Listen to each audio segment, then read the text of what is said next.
बस देखना, और दिखता होगा क्योंकि इंस्टाग्राम का शायद साल 2 साल तो हो ही गया होगा, तो साल 2 साल में तो बालक बालिका जन्म ली होगी, वो भी ऐसे ऐसे नाचते हो क्योंकि मैया नाचती है। तो संस्कार माँ के गर्भ में पड़ता है। अभिमन्यु माँ के गर्भ में ही सब कुछ सीख लिया था, फिर हम बाद में छाती पीट पीट कर रोते हैं, अरे हम ऐसे नहीं, हमारे पति ऐसे नहीं, हमारे परिवार वाले ऐसे नहीं, मेरे बच्चा क्यों ऐसा हो गया। होगा ही, क्योंकि आपने जो वो सब देखा है उसमें करना क्या रहता है, भगवान के बारे में सोचना, भगवान के बारे में जानना, किताबें पढ़ना, ग्रंथ को पढ़ना, ज्यादा से ज्यादा भगवान के बारे में जानना। जब गर्भ में ये पता चलता है कि बालक है तो तस्वीर लगाते हैं ठाकुर जी का कि इस स्वरूप का बालक। इसके बाद दया रखनी चाहिए। एक माँ के हृदय में तो हमेशा ही दया रहती है, लेकिन ये पहले, अभी नहीं, अभी सिर्फ अपने बच्चों के लिए दया रहती है, बाकी के बच्चे को जो होगा सो देखा जाएगा। प्रतिदिन कुछ ना कुछ दान करनी चाहिए उस माँ को। अब उतनी है नहीं तो दान कहां से करेंगे, लेकिन एक गौ को तो रोटी खिला सकते हैं कि नहीं खिला सकते। इसके बाद एक समय भोजन करनी चाहिए। अभी बताया ना कि माता दीति के गर्भ से 2 दैत्य हुआ। अब वो 2 दैत्य हुआ तो वो बहुत दुखी थी, इसलिए आगे की कथा में है कि वो कहते हैं कश्यप जी से कि हमें भी अदिति को सब देवता और हमें दैत्य क्यों। तो कहते हैं कश्यप जी की पयोव्रत करो, अर्थात पूरे 9 महीने से पहले पयोव्रत, सिर्फ पीना है, खाना नहीं। हमें तो एक समय भोजन चाहिए, रात्रि में भोजन नहीं करना चाहिए। जितना जूस खानी है जूस पीनी है, जितनी फ्रूट खानी है खाओ, लेकिन अन्न बस एक समय, जो कि नहीं होगा क्योंकि डॉक्टर बोलते पूरे दिन मुंह चलनी चाहिए। एक बार चने खा लो, एक बार रोटी खा लो, 2 ही खाना खाते रहना चाहिए, बकरी जैसे चबाते रहो, है कि नहीं। ऐसा ही बोलता है ना डॉक्टर, हमें भी बोला था, इसलिए हमें पता है। अब ये सारी बात बताने के बाद माता समझ जाती है, कहा कि मैया अभी तो मेन बात छूटी गई। क्या? कि जब पीड़ा होती है ना तो सारे 84 लाख योनि में जो पाप किया है ना उस बालक ने, उस जीव ने, वह सब माँ के गर्भ में याद आती है कि मैंने कैसे किसको कष्ट दिया, क्या किया नहीं किया, सारे वो माँ के गर्भ में उसे याद आने लगता जब पीड़ा होती है। तो तब वो प्रभु से वादा करता है कि बस इस कष्ट से निकाल दो, इस बार हम गलती नहीं करेंगे, इस बार सिर्फ भगवान का, आपका ही नाम भजन कीर्तन और परोपकार करेंगे।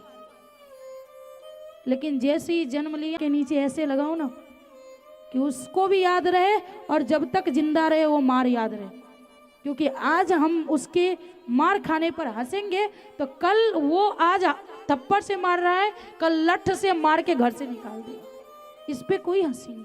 और ये करते करते 5 वर्ष, इसके बाद हो गई थोड़ी पढ़ाई लिखाई, अभी तो 11 साल के वर्ष में प्रेम हो जाता है। अब वो प्रेम के चक्कर में, लड़की के चक्कर में सिगरेट फूकने लगा, दारू शराब होते होते सारी गति खत्म। वो जो वादा किया है ना, वो वादा वही गर्भ में ही रह गया, बाहर कुछ निकला ही नहीं।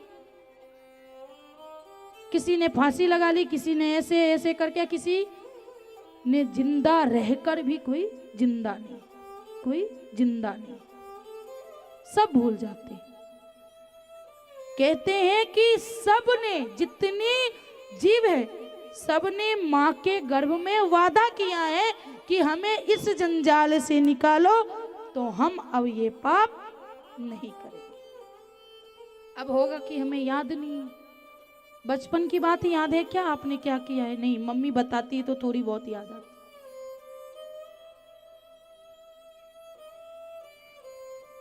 इसलिए माँ को तत्व ज्ञान देते ही माता देवहूति का शरीर पूरे नदी में परिणित हो जाती है। आज भी वो है नदी गांधी धाम में बिंदु सरोवर के नाम से, जहां मातृ श्राद्ध की जाती है। माँ की श्राद्ध कहाँ होती है? गांधी धाम गुजरात बिंदु सरोवर के नाम से जो नदी है वहां मातृ श्राद्ध होती है। और पितृ श्राद्ध कहाँ होती है? गया जी बिहार। आइए भजन करते हैं, पुनः कथा की ओर चलेंगे।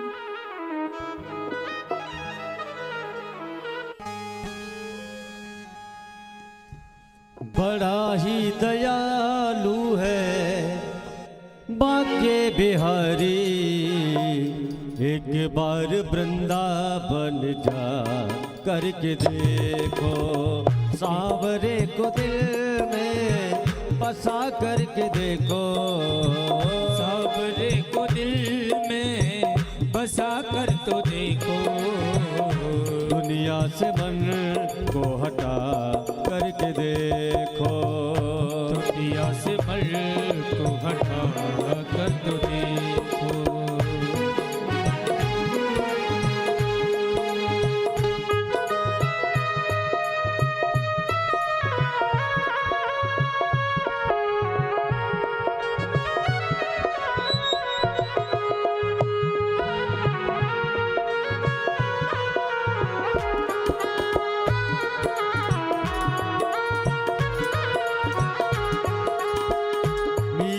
जैसे गिरधर को पाया, मीरा ने जैसे गिरधर को पाया, मीरा ने जैसे गिरधर को पाया, मीरा ने जैसे गिरधर को पाया, प्याला जहर का अमृत बनाया, प्याला जहर का अमृत बनाया, प्याला जहर का अमृत बनाया, प्याला जहर का अमृत बनाया, तुम अपनी हस्ती मिटा करके देखो, तुम अपनी हस्ती मिटा करके देखो, एक बार वृंदावन जा करके देखो, एक बार वृंदावन जा करके देखो, बाके बिहारी भक्तों के दिलदार सदा लुटाते हैं कृपा के भंडार, बाके बिहारी भक्तों के दिलदार सदा लुटाते हैं कृपा के भंडार, बाके बिहारी भक्तों के दिलदार सदा लुटाते हैं कृपा के भंडार, बाके बिहारी भक्तों के दिलदार सदा लुटाते हैं कृपा के भंडार, बाके बिहारी भक्तों के दिलदार सदा लुटाते हैं कृपा के भंडार, बाके बिहारी भक्तों के दिलदार सदा लुटाते हैं कृपा के भंडार, सांवरे को दिल में बसा करके देखो, सांवरे को दिल में बसा करके देखो, दुनिया से मन को हटा करके देखो, दुनिया से दिल को हटा करके देखो,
बार वृंदावन जा करके देखो। एक बार वृंदावन जा करके देखो। एक बार वृंदावन जा करके देखो। एक बार दिल को लगा करके देखो।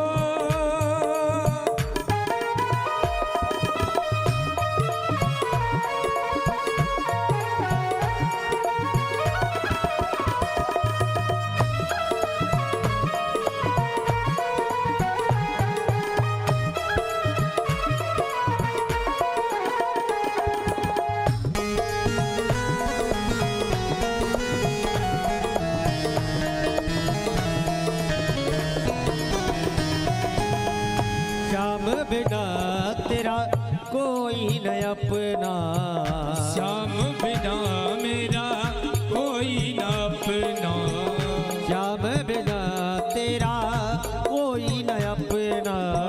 श्याम बिना तेरा कोई न अपना। ये दुनिया है सब झूठा सपना।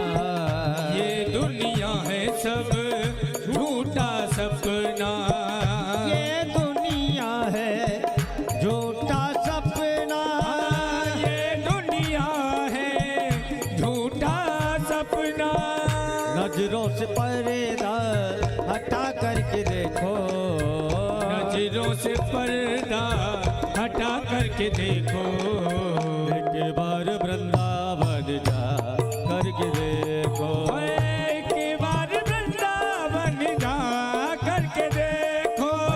सांवरे को दिल में बसा करके देखो। ओए सावरे को दिल में बसा करके देखो। दुनिया से मन को हटा करके देखो। एक बार दिल को लगा करके देखो। एक बार वृंदावन जा करके देखो। ओए एक बार वृंदावन जा करके देखो। एक बार वृंदावन जा करके देखो। ओए एक बार वृंदावन जा करके देखो। राधे राधे राधे राधे राधे राधे। ओए राधे राधे राधे राधे राधे राधे। ओ राधे राधे राधे राधे राधे राधे। ओए राधे राधे राधे राधे राधे राधे। ये राधे नाम का जब भी आपको जो उद्घोष सुनाई दे, दोनों हाथ उठा करके मीठी तालियां बजाते हुए बड़े भाव से, दोनों हाथ उठा करके सीधे बड़े भाव से मेरे ठाकुर जी के लिए। ओ राधे राधे राधे राधे श्री राधे राधे राधे राधे राधे राधे श्री राधे राधे। राधे राधे राधे राधे राधे राधे। राधे राधे राधे राधे राधे राधे। राधे राधे राधे राधे राधे राधे। राधे राधे राधे राधे राधे राधे। राधे राधे राधे राधे राधे राधे। राधे राधे राधे राधे राधे राधे। राधे राधे राधे राधे राधे राधे। ओए राधे राधे राधे राधे राधे राधे। राधे राधे राधे राधे राधे राधे। ओए राधे राधे राधे राधे राधे राधे। राधे राधे राधे राधे राधे राधे। ओए राधे राधे राधे राधे राधे राधे। राधे राधे राधे राधे राधे राधे। राधे राधे राधे राधे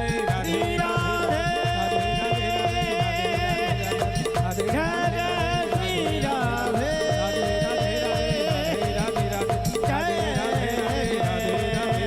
राधे राधे राधे राधे राधे राधे राधे।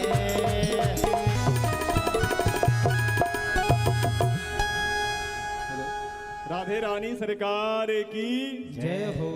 एक बार जोर से बोलिए ना, राधे रानी सरकार की। पहले तो क्षमा जो इतनी सुंदर रस्मय में मैं बाधा बनने के लिए आया, लेकिन अतिथि आप सब समझदार हैं, अतिथि देवता के समान है, उनकी सम्मान होनी चाहिए। हमने स्टार्ट में और देवी जी पहले दिन ही कही थी, पदे पदे स्वमेधस्य फलम प्राप्नोत्य संशयः। कोई भी भक्त मन में ऐसा विचार करता है कि हमें भागवत कथा श्रवण करने जाना है और प्रत्येक कदम पे एक एक अश्वमेध यज्ञ का जो फल होता है वो भक्त स्वतः ही प्राप्त कर लेता है। तो समझिए कुछ ऐसे यहाँ पे भक्त आए हैं जो मोरा भागल वो इच्छापुर जो मोरा करके हजीरा के पास है, वहां से चलकर आए हैं। तो समझिए वो जितने कदम चले होंगे तो कितने अश्वमेध यज्ञ के भागी बने होंगे। वो कई ऐसे भक्त हैं जो नजदीक में है, घर बैठे हैं, मोबाइल चालू कर ले, यूट्यूब पे देख लिया, कई घर में बैठे आवाज सुन रहे हैं, कई अपने में मस्त है। लेकिन ये जो कहावत है वो सही कहावत है, जो नजदीक में रह करके जो गंगा का आनंद नहीं ले पाता है वो दूर से आकर के लेके चला जाता है। इसीलिए एक संत ने भी बहुत अच्छी बात कही है इनके लिए, इस ऐसे भक्तों के लिए बहुत ही अच्छी बात कही है संतों ने, जिसके होठों पे हंसी पाँव में छाले होंगे, जिसके होठों पे हंसी पाँव में छाले होंगे, वही भगवान के दर को जाने वाले होंगे।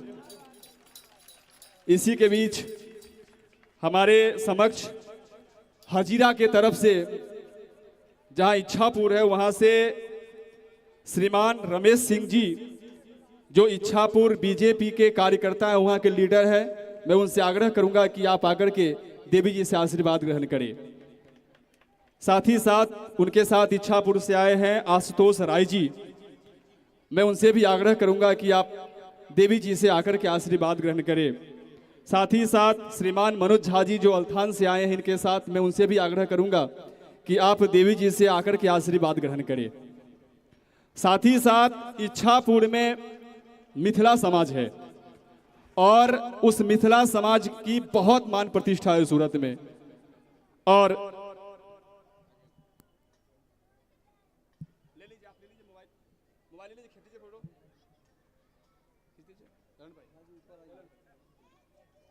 तो इच्छापुर है, इच्छापुर में मिथिला समाज है और मिथिला समाज के अध्यक्ष श्रीमान अखिलेश झा जी पधारे हैं। मैं आग्रह करूंगा कि आप आइए और देवी जी से आशीर्वाद ग्रहण करें। इनके लिए जोरदार ऐसे भक्तों के लिए ताली बजाइए जो इतने दूर से आकर के और ऐसे अवसर का ये आनंद लिए हैं। श्रीमान अखिलेश झा जी जो इच्छापुर मिथिला समाज के अध्यक्ष हैं और बड़े बड़े आयोजन आसानी से करते हैं और मिथिला समाज को ये जीवित रखे हैं सूरत में। तो इनके लिए मैं 2 लाइन मैथिली में ही कहना चाहूंगा। अहाँ अखिलेश जी, अहाँ सब गोटे के बहुत बहुत धन्यवाद जे अहाँ अपन कीमती समय निकाल के एठाम एलहुँ और हमरा सबके इस सम्मान के अवसर देनहुँ। बहुत बहुत नीक अहाँ सब गोटे के। आइए ये श्रीमान मनोज झा जी का भी बहुत बहुत धन्यवाद। और ये ऐसे भक्त बहुत ही अवसर मतलब चलिए बहुत ही सुंदर। अब ज्यादा समय नहीं लेंगे, अब सीधे देवी जी से जो कुछ सूचना वगैरह होगी तो वो हम कुछ देर के बाद देंगे। हम विशेष आप लोग, आप देवी जी और आपके बीच में हम विघ्न नहीं पैदा करेंगे, हम क्षमा प्रार्थी। आइए देवी से आग्रह करें कि पुनः ऐसे ज्ञान गंगा रसमय में हमें विभोर करे, आनंद में रखे। आइए एक बार जयकारा राधे रानी सरकार की। अब एक पुत्री के वंश का वर्णन किया। अब मनु जी की कितने पुत्री थी? 3। अब 2 बच्चे हैं। आकुति का विवाह रुचि प्रजापति से होती है, जिनके 2 संतान होते हैं। यज्ञ स्वरूप भगवान नारायण स्वयं आते हैं और उनकी पुत्री आती है दक्षिणा। मैंने कल भी कथा में कही, परसों भी कही कि जो ये यज्ञ है, ये कौन सा यज्ञ है? ज्ञान यज्ञ है। और ये यज्ञ भगवान स्वयं नारायण के स्वरूप है। और दक्षिणा, हम जो गुरुओं को दक्षिणा प्रदान करते हैं वो माता लक्ष्मी स्वयं है।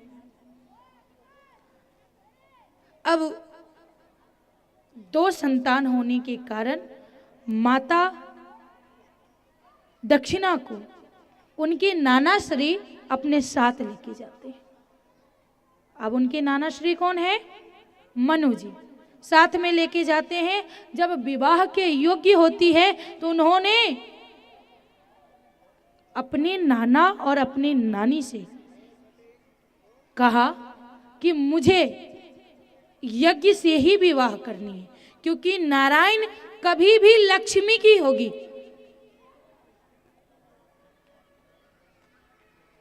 कहीं और ब्याह नहीं कर सकती।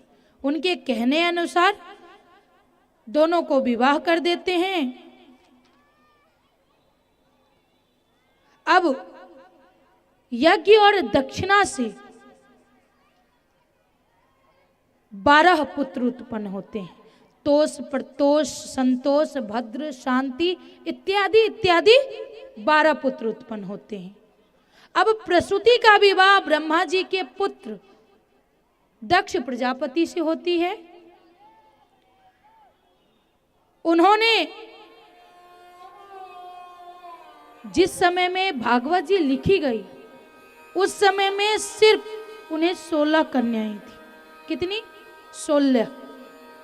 लेकिन शिव पुराण में बहुत कन्याओं का वर्णन है, लेकिन जब भागवत जी लिखी गई थी तब दक्ष प्रजापति की बस 16 बेटियां थी, जिसमें से दक्ष ने 13 धर्म को दिया, 1 अग्नि को दिया और 1 समस्त पितृगण को, और 1 माता सती ने स्वयं चयन किनको किए?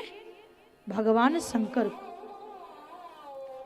अब धर्म की पत्नियां कितनी हैं? 13। 13 में श्रद्धा का, अब इसमें हम शॉर्टकट में लेते हैं कि 13 कन्या भी और 13 पुत्रों का वर्णन भी हो जाएगा।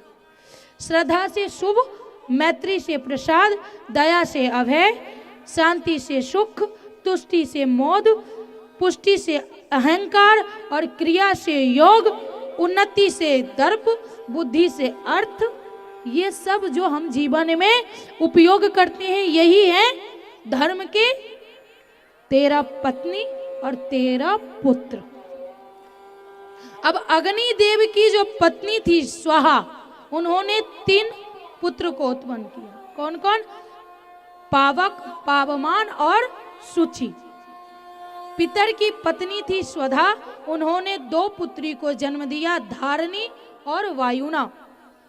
और शिव की पत्नी थी माता सती, जिनसे कोई संतान नहीं था। थोड़ी सी कथा, क्योंकि इसमें संक्षेप में है सती चरित्र, और समय भी उतना है नहीं कि हम ज्यादा प्रकाश डालें।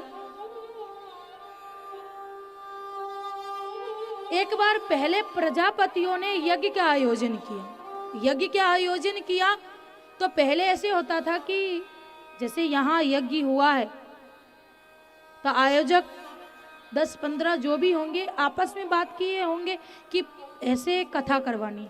उसी प्रकार यज्ञ एक जन का नहीं है, सबका है। तो प्रजापतियों ने सोचा कि यज्ञ करना है, तो दक्ष उस समय में वहां का मेन था दक्ष प्रजापति। प्रजापति ने सारे देवतागण, सारे ऋषिगण और सारे ब्राह्मणों को बुलाया। अब जो मेन रहता है वो बाद में आता है। ब्रह्मा, विष्णु, महेश, जितने ऋषि थे, जितने देवतागण थे, सब पहले से विराजमान थे। जैसे ही दक्ष प्रजापति ने प्रवेश की, सभी खड़े हो गए। ब्रह्मा खड़े नहीं हुए और शंकर खड़े नहीं हुए। ब्रह्मा तो उनके पिता था, इसलिए समझ में नहीं है। कोई बात नहीं, पिता कैसे खड़ा हो सकते? पुत्र कितना भी आगे चला जाए,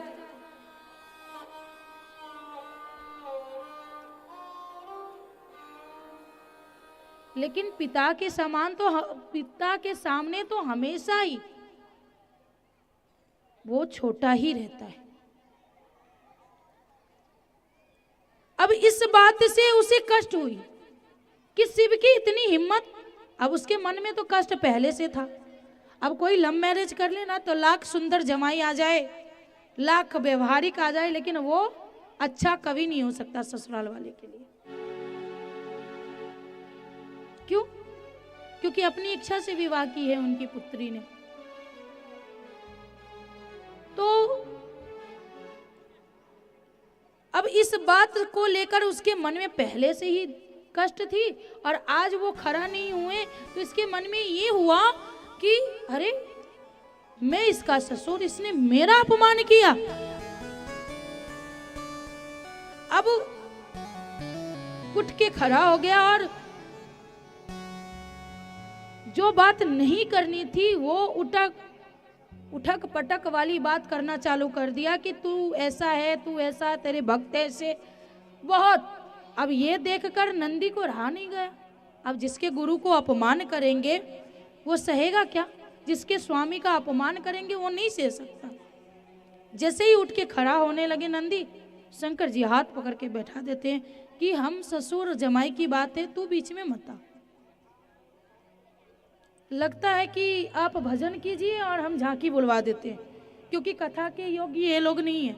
हमें क्रोध नहीं करनी चाहिए, लेकिन आपस में ही बात करें। भजन कीजिए, भजन कीजिए, 2-4 भजन करते हैं, रात्रि 2 बजे तक कथा करें।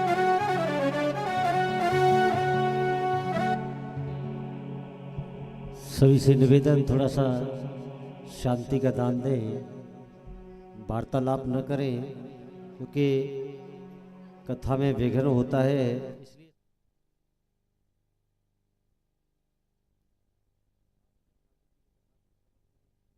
क्योंकि पाप लगता है ये बात करने में। आइए चलो जीवन श्री वृंदावन धाम, जपेंगे राधे राधे नाम, मिलेंगे कुंज बिहारी, ओढ़ कर कांवरकारी हो। मिलेंगे कुंज बिहारी, ओढ़ के कांवरकारी हो मिलेंगे बाके बिहारी, ओढ़ कर कांवरकारी। हाँ मिलेंगे कुंज बिहारी, ओढ़ के कांवरकारी। चल वृंदावन धाम, चल वृंदावन धाम, जपेंगे राधे राधे नाम, मिलेंगे कुंज बिहारी, ओढ़ कर कांवरकारी हो। मिलेंगे कुंज बिहारी, ओढ़ के कांवरकारी।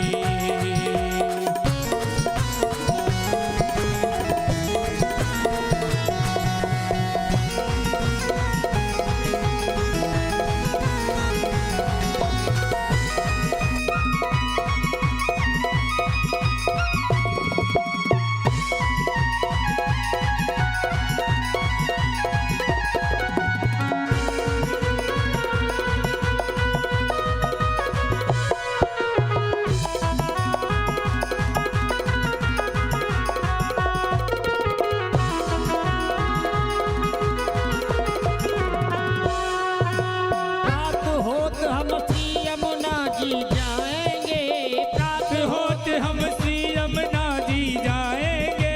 प्रात होत हम श्री यमुना जी जाएंगे, प्रात होत हम श्री यमुना जी जाएंगे। परिक्रमा दे जीवन सफल बनाएंगे, होए परिक्रमा में जीवन सफल बनाएंगे। ओ परिक्रमा दे जीवन सफल बनाएंगे। हज परिक्रमा दे जीवन सफल बनाएंगे। ओए सबके पूर्ण का, होए सबके पूर्ण का। जपेंगे राधे राधे नाम, मिलेंगे कुंज बिहारी, ओढ़ कर कांवरकारी। हाय मिलेंगे कुंज बिहारी, ओढ़ के कांवरकारी। मिलेंगे कुंज बिहारी, ओढ़ कर कांवरकारी। होए मिलेंगे कुंज बिहारी, ओढ़ के कांवरकारी।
अभी मैं पूछ ही लेती हूँ कि कथा करूँ या भजन करवा दूँ। नहीं, भजन सुनना है तो हमें तो कुछ नहीं, आप भजन सुनो, कथा सुनो, झांकी देखो, हमने तीनों व्यवस्था कर रखी है, जो करना है करो, बस आप लोग खुश रहो। यो बात करते हो ना तो हमें पता नहीं, क्रोध ना करते हुए भी बहुत क्रोध आता है और अच्छा नहीं लगता। तब पता है मन क्या करता है, आगे वाली मैया को डायरेक्ट पीछे कर दो, मेरी बस से देता, क्योंकि जो आगे है वही बात कर रही है, अपने में बिजी हो जाते हैं। मैं टाइम दे देती हूँ 11 बजे कल सुबह, आप लोग वक्ता और मैं श्रोता, मैं सुनूंगी बस। लेकिन प्लीज मैया अब भी बातें मत करो, मैं क्रोध नहीं करना चाहती हूँ अपनी माओ पे। अब नहीं करेंगी ना आप?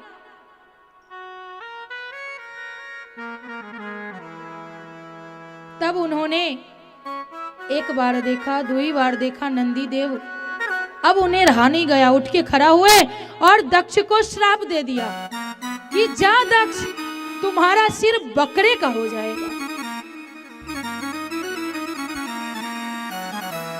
तभी भृगु ऋषि खड़े हो गए, अरे ऐसे कैसे बकरे का सर हो जाएगा? अब तुरंत वो श्राप दे दिए कि जितने भी शिव भक्त होंगे वो पाखंडी होंगे। पाखंडी अर्थात भस्म लपेटेंगे, रुद्राक्ष पहनेंगे, बड़ी बड़ी जटाओं और चिलम पिएंगे। श्राप दे दिया। अब नंदी से ये श्राप देखकर पुनः नंदी देव ने ब्राह्मण कुल को श्राप दे दिया। अब ब्राह्मण को क्या श्राप दिया कि जा, ब्राह्मण सर्वभक्षी हो जाएगा। उसी दिन से ब्राह्मण सर्वभक्षी हो गया। पहले के ब्राह्मण खाते पीते नहीं थे, अभी एकाध बचे हैं, बाकी सब खाते पीते। बस ये नंदी देव की श्राप है हम लोग पे पड़ी कि हम इतना चिल्लाते हैं, चिल्ला चिल्ला के लगती है, घर में जाने के बाद ना गला से आवाज नहीं निकलती। आज कह दिया और कल फिर वही रामा कहानी, जैसे लगता है कि इस कान से सुनते हैं, इस कान से निकाल दे। अब श्राप जो पड़ी है इन लोगों को, क्या कर सकते हैं। सभा खत्म हुई, अपने अपने घर गए। ये बात शिव जी ने माता सती को नहीं कहा। क्यों नहीं कहा? कि उसे भी पीड़ा होएगी कि उसके पिताजी ने हमें अपमान किया। ये कह चुपचाप गए। एक दिन ऐसा हुआ, कह रहे हैं कि एक समय, एक बार त्रेता युग माही शंभु गए कुंभज ऋषि पार, संग सती जग जननी भवानी, अब पूजे ऋषि अखिलेश्वर जान। एक बार त्रेता युग में शिव जी अगस्त ऋषि के पास जाते हैं। क्यों? अपने इष्ट के वर्णन सुनने। अब उनके इष्ट कौन है? भगवान राम। मुनिवर की खूब आदर किए, प्रणाम किए। इसके बाद आसन पर बैठ करके राम कथा उन्होंने विस्तार से सुनी। अब माता सती बाई स्थान पे बैठी है,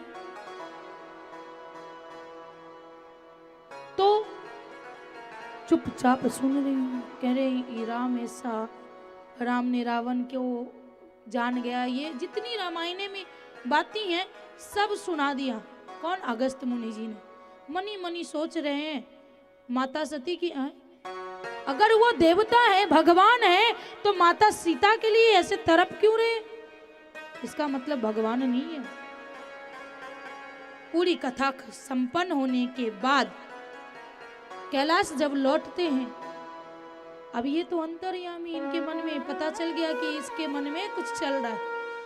कहा सती तेरे मन में कोई प्रश्न है क्या? कहा नहीं नहीं स्वामी, ऐसी कोई बात नहीं, लग तो रहा है तो नहीं। अगर ऐसा है तो जाके राम जी से परीक्षा ले ले। अब मन में आई और आदेश मिल जाए तो स्त्रियां रुकती हैं क्या? वो आगे नहीं देखती कि क्या होगा, अब भी बस दिखता है उन्हें। चल दी माता सीता के रूप में। जैसे ही माता सीता के रूप में आई, लक्ष्मण कहते भाभी यहाँ, लेकिन राम जी कहते नहीं माता आप यहाँ, प्रभु कहाँ?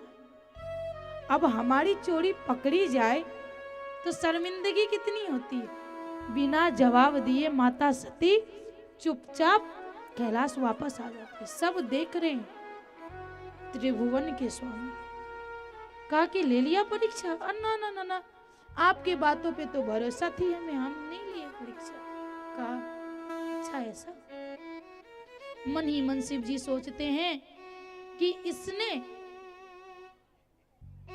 मेरी माँ का स्वरूप धारण किया, अब ये मेरी बाएं अंग में बैठ नहीं सकती। मन ही मन उसी समय माता सती का परित्याग कर दिया और तपस्या में बैठ गए। माता सती को भान तो हो गई थी कि शायद स्वामी ने हमारा परित्याग कर दिया। उसी समय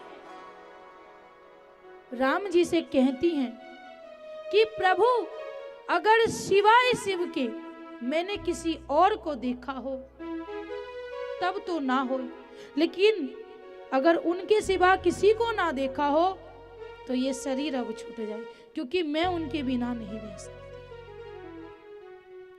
जितनी जल्दी हो सके ये शरीर में छोड़ दो, क्योंकि इस शरीर में तो अब वो हमें स्वीकार नहीं करेंगे। कुछ समय, कुछ वर्षों बाद जब नयन खुला तो सामने माता सती बैठी है।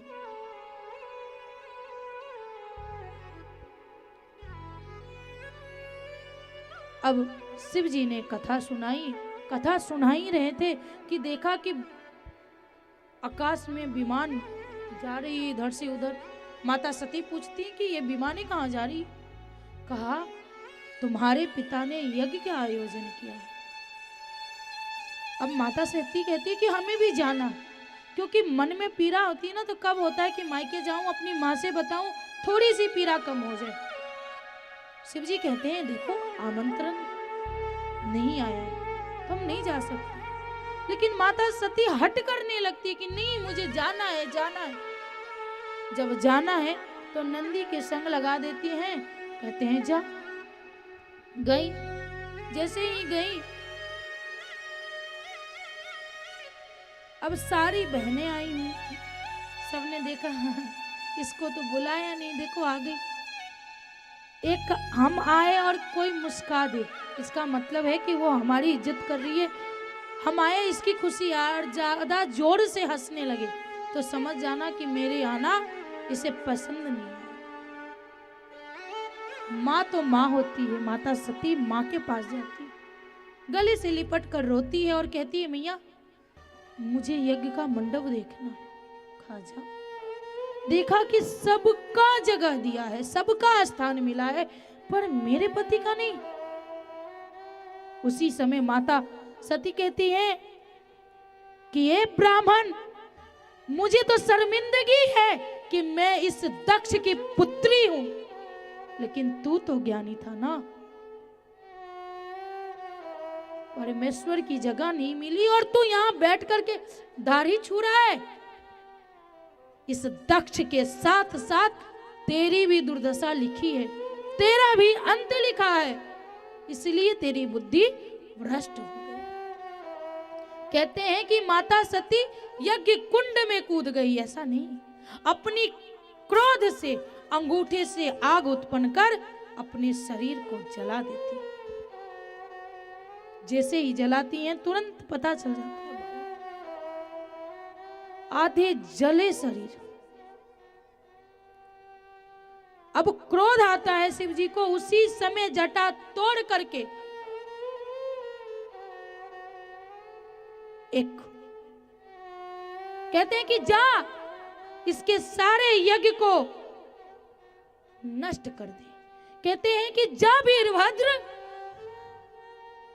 अब यज्ञ नहीं होगा, सारे यज्ञ कुंड को तोड़ दे। और वीरभद्र के द्वारा दक्ष का सर धड़ से अलग कर दिया और आधी जली शरीर माता सती की अपने दाहिने कंधे पर लेकर के तांडव करने लगते हैं। ये पीड़ा भगवान विष्णु को देखा नहीं जाता। तभी सुदर्शन से 51 भाग में उस शरीर को बांट देते हैं। आज भी वो 51 शक्तिपीठ है जो माता सती के शरीर है। कहते हैं कि मां के घर, गुरु के घर, राजा के घर कभी भी जाना चाहिए, लेकिन अगर कोई आयोजन है, अगर वहां से आमंत्रण नहीं मिली है तो भूल कर भी नहीं जानी चाहिए। इसका प्रमाण माता सती है।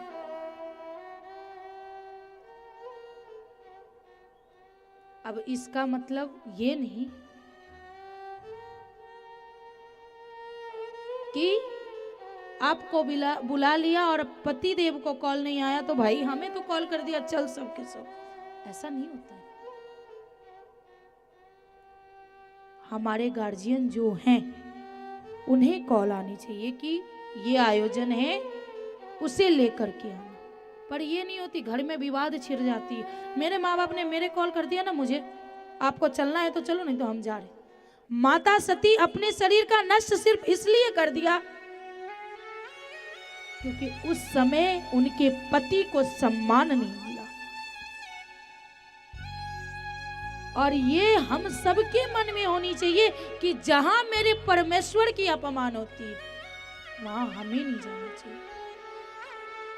लाख हम बड़े हैं, लाख हम बड़े ज्ञानी हैं, बहुत पहचान है हमारी, लेकिन नाम उन्हीं से।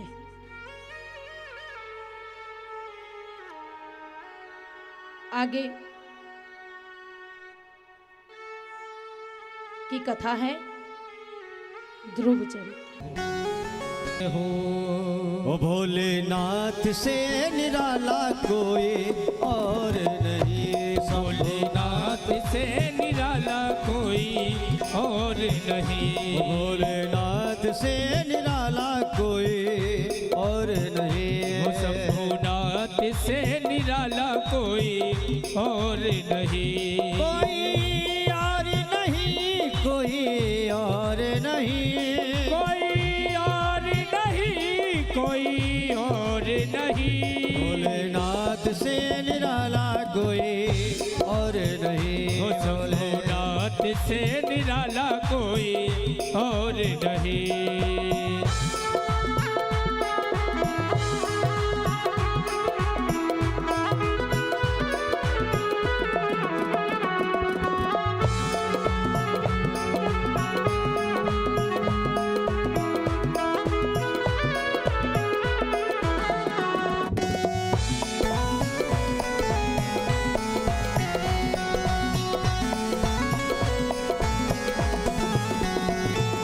उनका डमरू डम डम बोले, अगम निगम के भेद खोले, अगम निगम के भेद ये खोले, अगम निगम के भेद ये खोले, उनका डमरू डम डम बोले, अगम निगम के भेद खोले, अगम निगम के भेद ये खोले, अगम निगम के भेद ये खोले।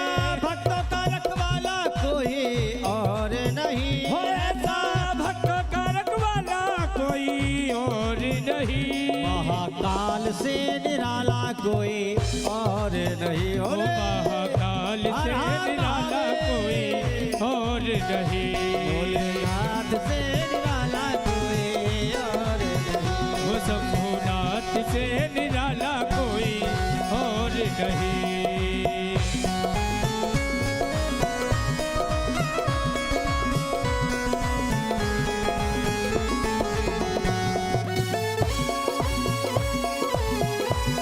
हरि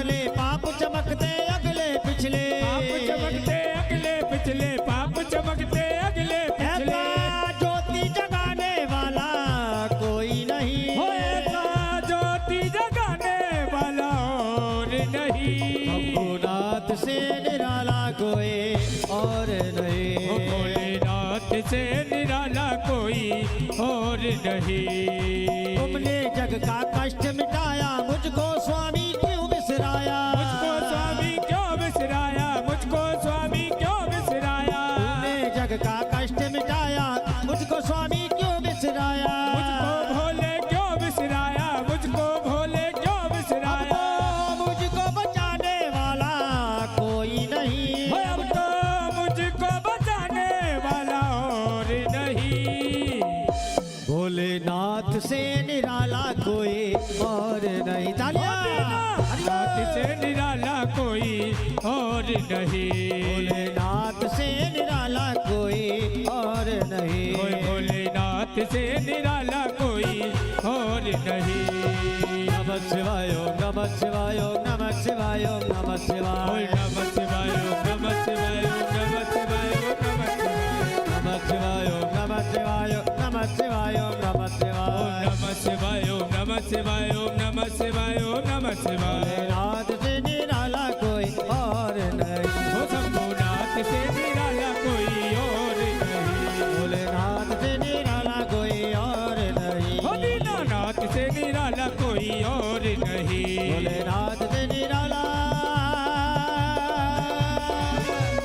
कोई और नहीं।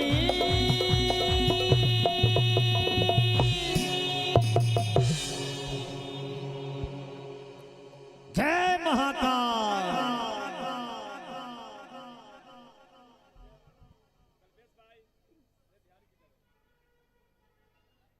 जय जय श्री राधे, हर हर। कुछ कमेटी की उद्घोषणा आया है, नाम आया है, तो जिन भक्तों का नाम लिया जाएगा वो जल्द से जल्द देवी जी के पास आकर के आशीर्वाद ग्रहण करेंगे। साथ ही साथ जैसे कमेटी की आग्रह हमारे पास आई है, जो बोले महाराज जी थोड़ी सी आप भक्तों को बोलिए तो आपकी बात जल्दी सुनेंगे। मैं पूछा क्या बात है बताइए, बोलने वाला होगा तो कह देंगे। तो कमेटी ने कही कि महाराज जी आप सबसे आग्रह कीजिए जो अपने घर से थोड़ी थोड़ी धन की राशि लेकर के आए और कमेटी में दान करे। मैंने कहा ठीक है, मैं कह दूंगा, आगे भक्तों की मर्जी। चिरी चोच भर ले गई, घटे न सरिता नीर। आगे कोई पूरा करेंगे। चिरी चोच भर ले गई, घटे न सरिता नीर, दान दिए धन ना घटे, कह गए दास कबीर। इसी के बीच में श्रीमान मनीष सिंह जी, जिन्होंने 1100 रुपये का सहयोग दिए हैं, आप जल्द से जल्द आकर के देवी जी से आशीर्वाद ग्रहण करें। मनीष सिंह जी। श्रीमान संजीत मोदी जी, इन्होंने 1100 रुपये का सहयोग दिए हैं। जिन भक्तों का नाम लिया जा रहा है जल्द से जल्द ऊपर आए देवी जी के पास। साथ ही साथ ध्रुव मिश्रा जी केपी, इन्होंने 1100 रुपये का सहयोग किए हैं, बहुत बहुत धन्यवाद। जिन भक्तों का नाम लिया जा रहा है जल्द से जल्द आकर के देवी जी के पास आए। संटू यादव जी, इन्होंने भी अपने धन का सदुपयोग किए हैं। करण मास्टर जी ब्लॉसम से हैं, इन्होंने 2100 रुपये का सहयोग दिए हैं। देवी जी से आकर के आशीर्वाद ग्रहण करें।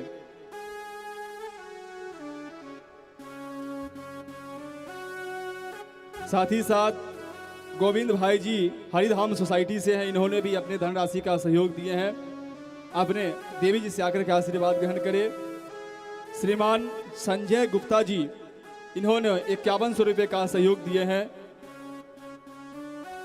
इनका भी बहुत बहुत धन्यवाद। श्रीमान सोमा भाई आरती बेन महालक्ष्मी से, ये दोनों दंपति आकर के देवी से आशीर्वाद ग्रहण करें। सोमा आरती बेन महालक्ष्मी से, इन्होंने 1100 रुपये का सहयोग दिए हैं। दूसरा भुवनेश पांडे जी और सुरेश जेसीबी, इन्होंने भी अपने धनराशि का सहयोग दिया है इस आयोजन में। तो जिन भक्तों का नाम लिया है वो आकर के देवी जी से आशीर्वाद ग्रहण करें। साथ ही साथ जिन भक्तों को लगेगा कि मैं गुप्त दान करूंगा, मुझे किसी को बताना नहीं है, तो लगभग आप जहां बैठे हैं हर एक पिलर के पास एक डिजिटल QR कोड लगी हुई है।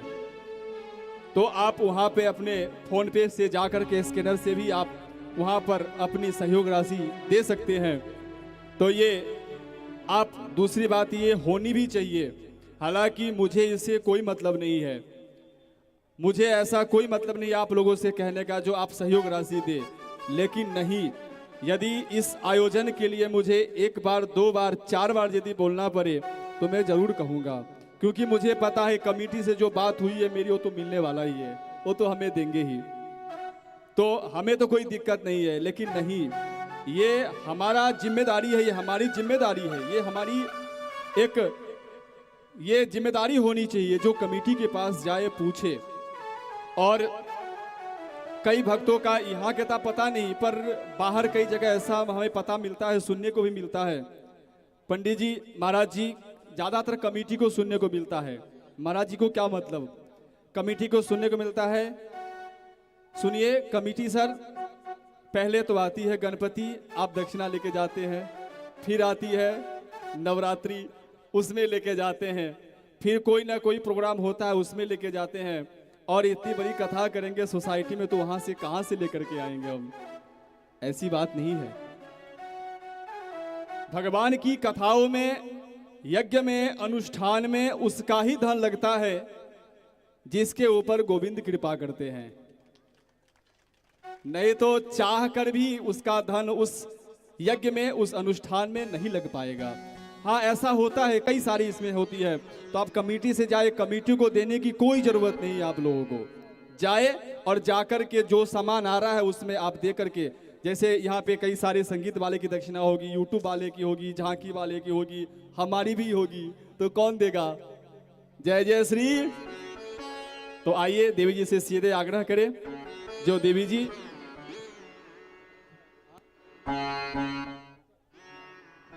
और लगता है मुझे कहने का असर थोड़ा बहुत पड़ा है, तो एक बार विनीत मास्टर के लिए जोरदार ताली बजाइए। इन्होंने 11,000 का सहयोग राशि इस आयोजन में दिए हैं। विनीत मास्टर जी आप सीधे आकर के देवी जी से आशीर्वाद ग्रहण करें। तो आइए अब सीधे हम देवी जी से जुड़ते हैं और उनसे आग्रह करते हैं कि आज रसमयी जो कथा है वो कथा आप हमें श्रवण कराने की कृपा करें। एक बार जयकारा राधे रानी सरकार की, भागवत भगवान की। एक तो मैं आती हूँ 8, 10, 15 ऐसे, आरती होते होते 9 बज जाती है, मिलता है बस 2 घंटा, वो भी बीच में महाराज जी आ जाते हैं, भजन आ जाती है और आप लोग बातचीत करने लगते हैं, समय हो जाती है खत्म। अब अगली बार जो हम आएंगे ना तो पहले नंबर हम राम कथा लेकर आएंगे और दूसरी हम दोनों समय कथा करेंगे। इसके बाद ताकि हमें भी तो इच्छा की पूर्ति होनी चाहिए ना, नहीं तो मैं घर में जाती हूँ तो मैं सोचती हूँ मैं करके क्या आई हूँ, कुछ मैंने तो किया ही नहीं, और नहीं तो शायद झांकी ना रखूं मैं, उतना समय बच जाएगा। झांकी नहीं रखना है ना, रखना है। देखो पेड़ वाले भैया को हटा देना है।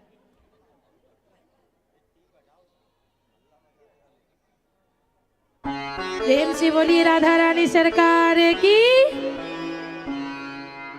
आवाज नहीं आई? प्रेम से बोलिए राधा रानी सरकार की। हाँ भाई, हमें लगा सब नींद में, या फिर सोचने लगे कि कौन सी साड़ी में पैसे रखे हैं, कल लेके भी तो आना है चुरा करके, है ना?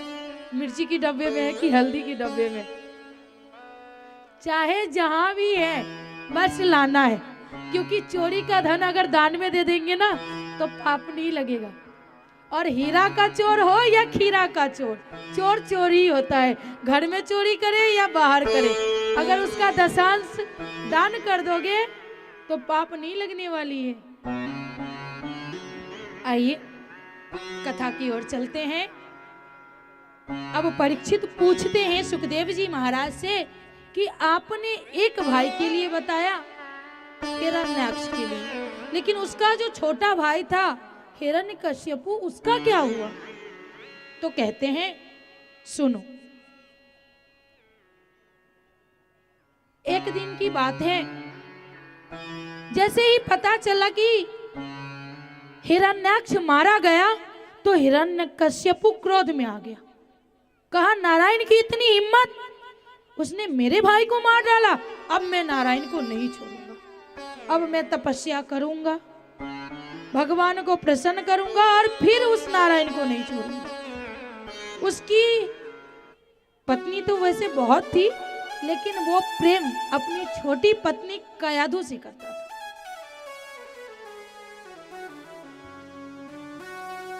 कयाधु को कहा कि सुनो प्रिय, मैं तपस्या करने जाऊं।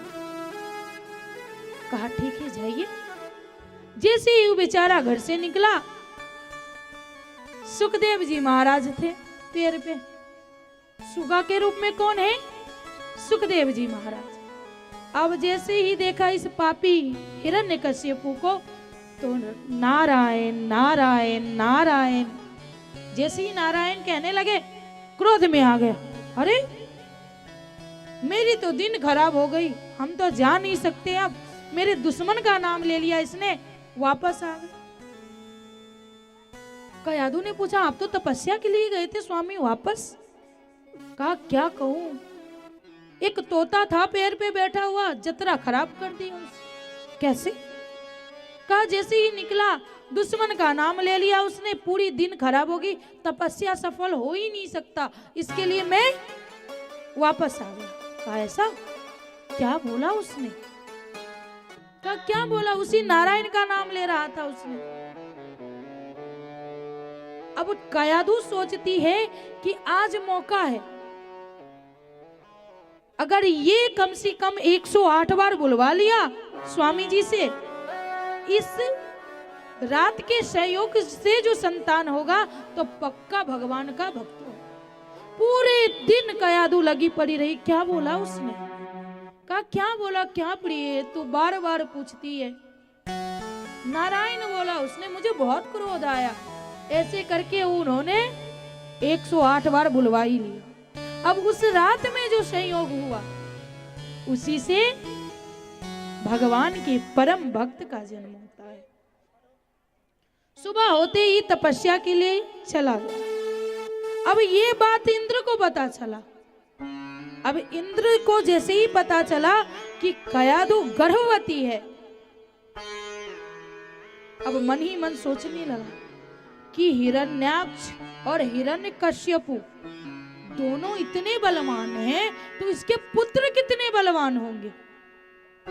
अब जैसे ही कोई पूजा पाठ करने लगे ना, तपस्वी तपस्या करने लगे, तो सबसे पहले इंद्र का इंद्रासन डोलने लगता है। क्यों? कि कहीं मेरा ये व्यासपीठ ना चला जाए। बेचारा डर के मारे तुरंत ही कोशिश करता है कि क्यों ना उसको गिरा दूं।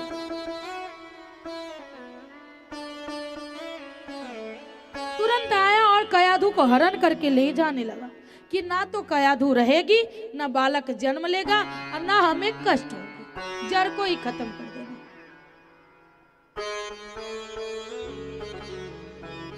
जैसे ही कयाधु को हरण करके ले जा रहे थे, उसी समय नारद जी का आगमन हुआ। कहा अरे इंद्र ये क्या कर रहे हो? तो आपको पता नहीं, ये ही कयाधु गर्भवती है। सोचो अगर इसका बालक इस पृथ्वी लोक पे आया तो हम लोग का क्या दशा होगा।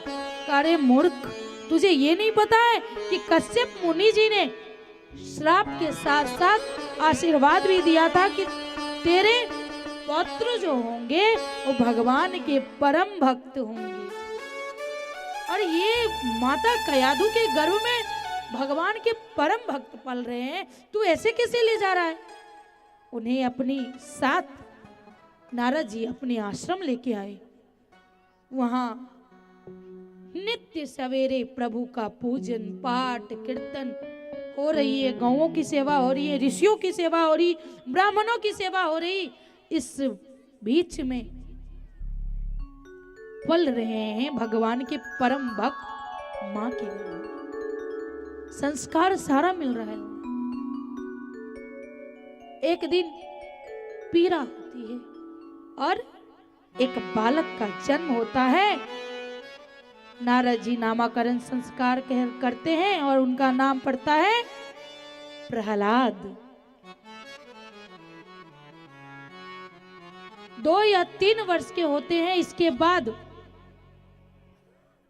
उनके पिता हिरण्यकश्यपु का तपस्या पूर्ण होती है।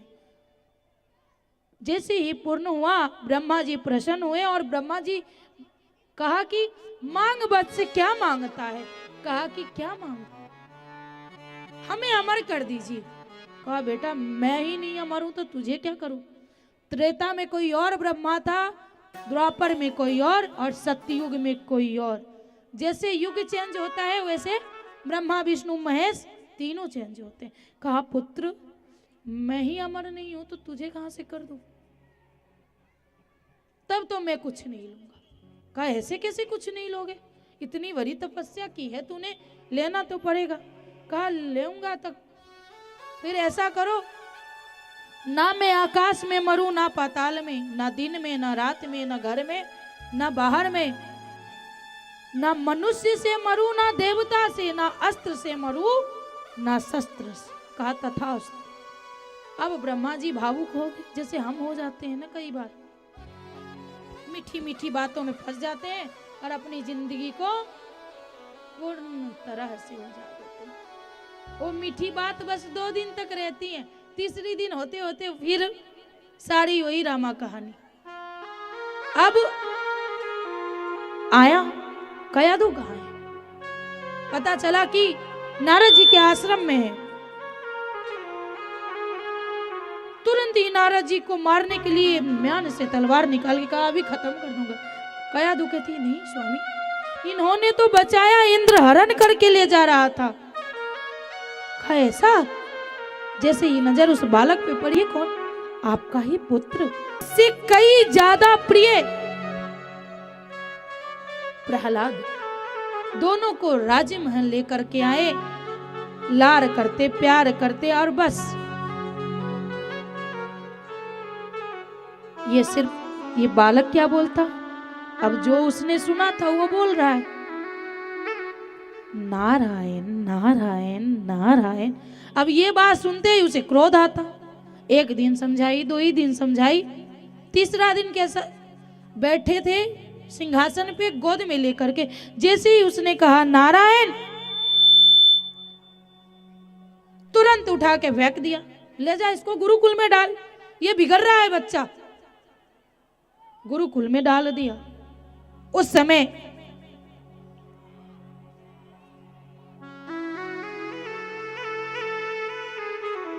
गुरुकुल में जाने के बाद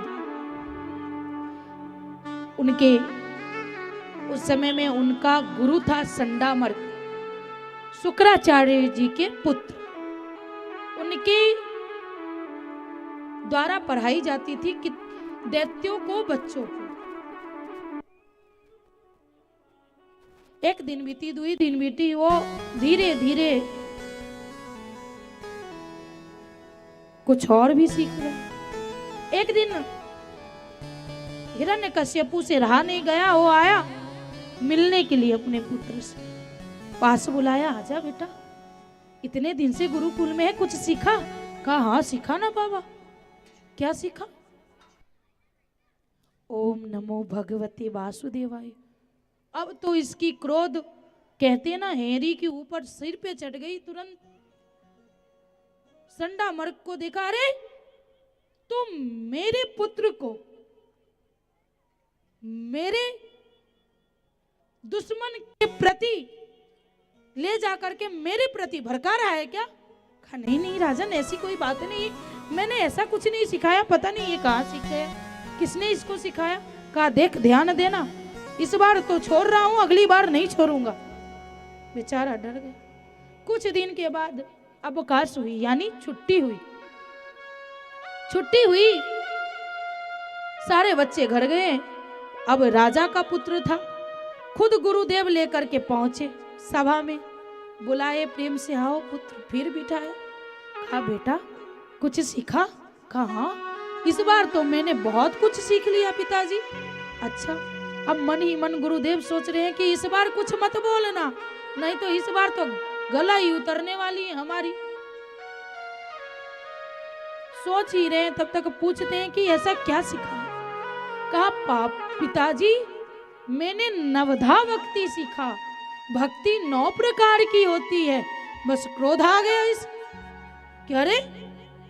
कहा देखो राजन, इस बार मैंने तो पूरी सीसीटीवी लगाई थी, किसी ने नहीं सिखाया, ना मैंने सिखाया ना कोई बाहर से आकर के सिखाया, पता नहीं ये सीखा कहां से। आदेश देता है सेनाओं को कि जा इसे पहाड़ की ऊंची चोटी से नीचे फेंक दे, क्योंकि अगर एक हाथ में बीमारी लग जाए तो उस हाथ को काट देनी चाहिए, क्योंकि वो बीमारी पूरी शरीर में ना लग जाए। अगर अभी इसको फेंकेंगे नहीं तो पूरे दैत्यों के बच्चे जो ये बोल रहा है वही बोलेगा। सारे सेना लेकर के गए पहाड़ के चोटी पे और प्रहलाद को नीचे फेंका। पर मारने वाला है भगवान, बचाने वाला है भगवान, कोई कुछ नहीं कर सकता।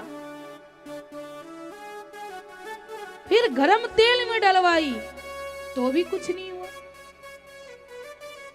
हाथी से कुचलवा दिया तो भी कुछ नहीं हुआ। अब उनकी बहन थी होलिका, होलिका बोली भैया अरे वो शिव जी की तपस्या में जो चुंदरी मिली है वो कब काम आएगी, आप बस जलावन की व्यवस्था कीजिए, इसको लेके बैठते हैं और हमें तो कुछ होगा नहीं क्योंकि हमने चुंदरी ओढ़ी है।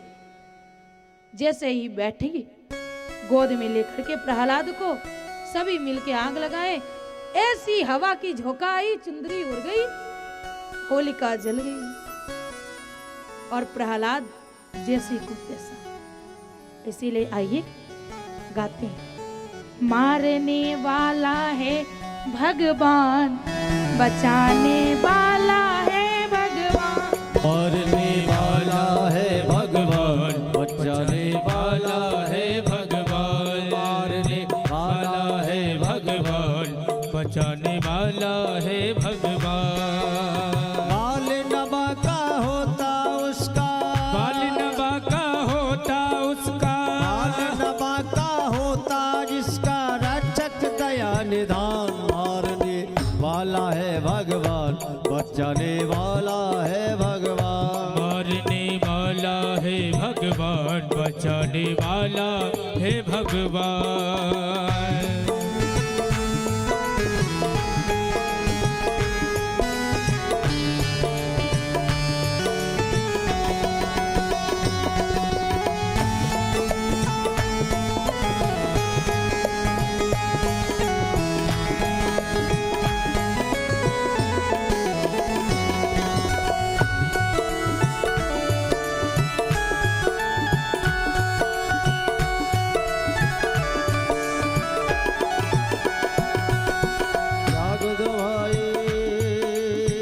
की आशा स्वार्थ प्रीति बिन जोड़ो, स्वार्थ प्रीति बिन जोड़ो, स्वार्थ प्रीति बिन जोड़ो, छोड़ दो भाई फल की इच्छा,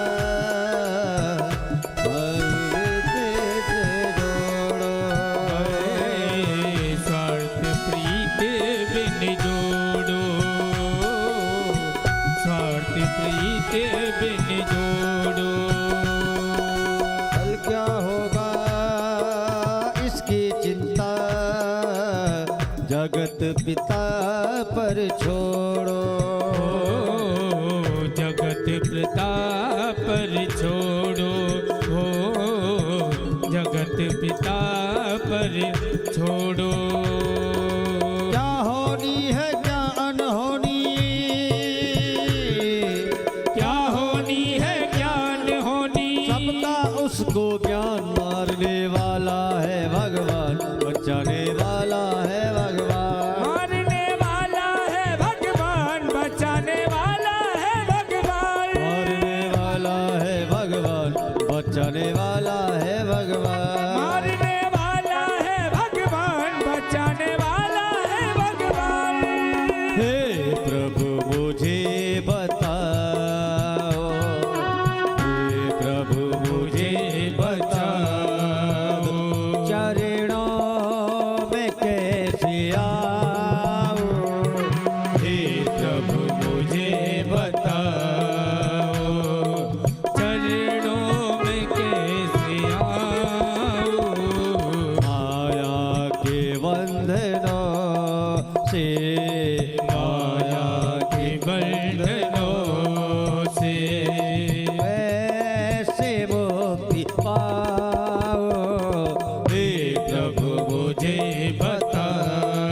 उसी की सत्ता, केवल उसकी सत्ता हो, केवल उसकी सत्ता। प्रभु इच्छा बिने यहाँ पर न सके एक भी पत्ता। हिले एक ना पत्ता हो, हिले एक ना पत्ता। उसी का सौदा यहाँ पे होता, उसी का सौदा जहाँ पे होता। उसकी शक्ति महान, मारने वाला है भगवान, बचाने वाला है भगवान। मारने वाला है भगवान, बचाने वाला है भगवान। मारने वाला है भगवान, बचाने वाला है भगवान। मारने वाला है भगवान, बचाने वाला है भगवान। बाल नवा का होता उसका, काल नवा का होता उसका उसका। रक्षक दया निधान, मारने वाला है भगवान, बचाने वाला है भगवान। मारने वाला है भगवान, बचाने वाला है भगवान। मारने वाला है भगवान, बचाने वाला है भगवान। मारने वाला है भगवान, बचाने वाला है। मारने वाला है भगवान, बचाने वाला है भगवान। मारने वाला भी भगवान, अगर ना चाहे तो बचा भी सकते हैं, क्योंकि प्रभु की इच्छा के बिना एक पत्ती नहीं डोलती।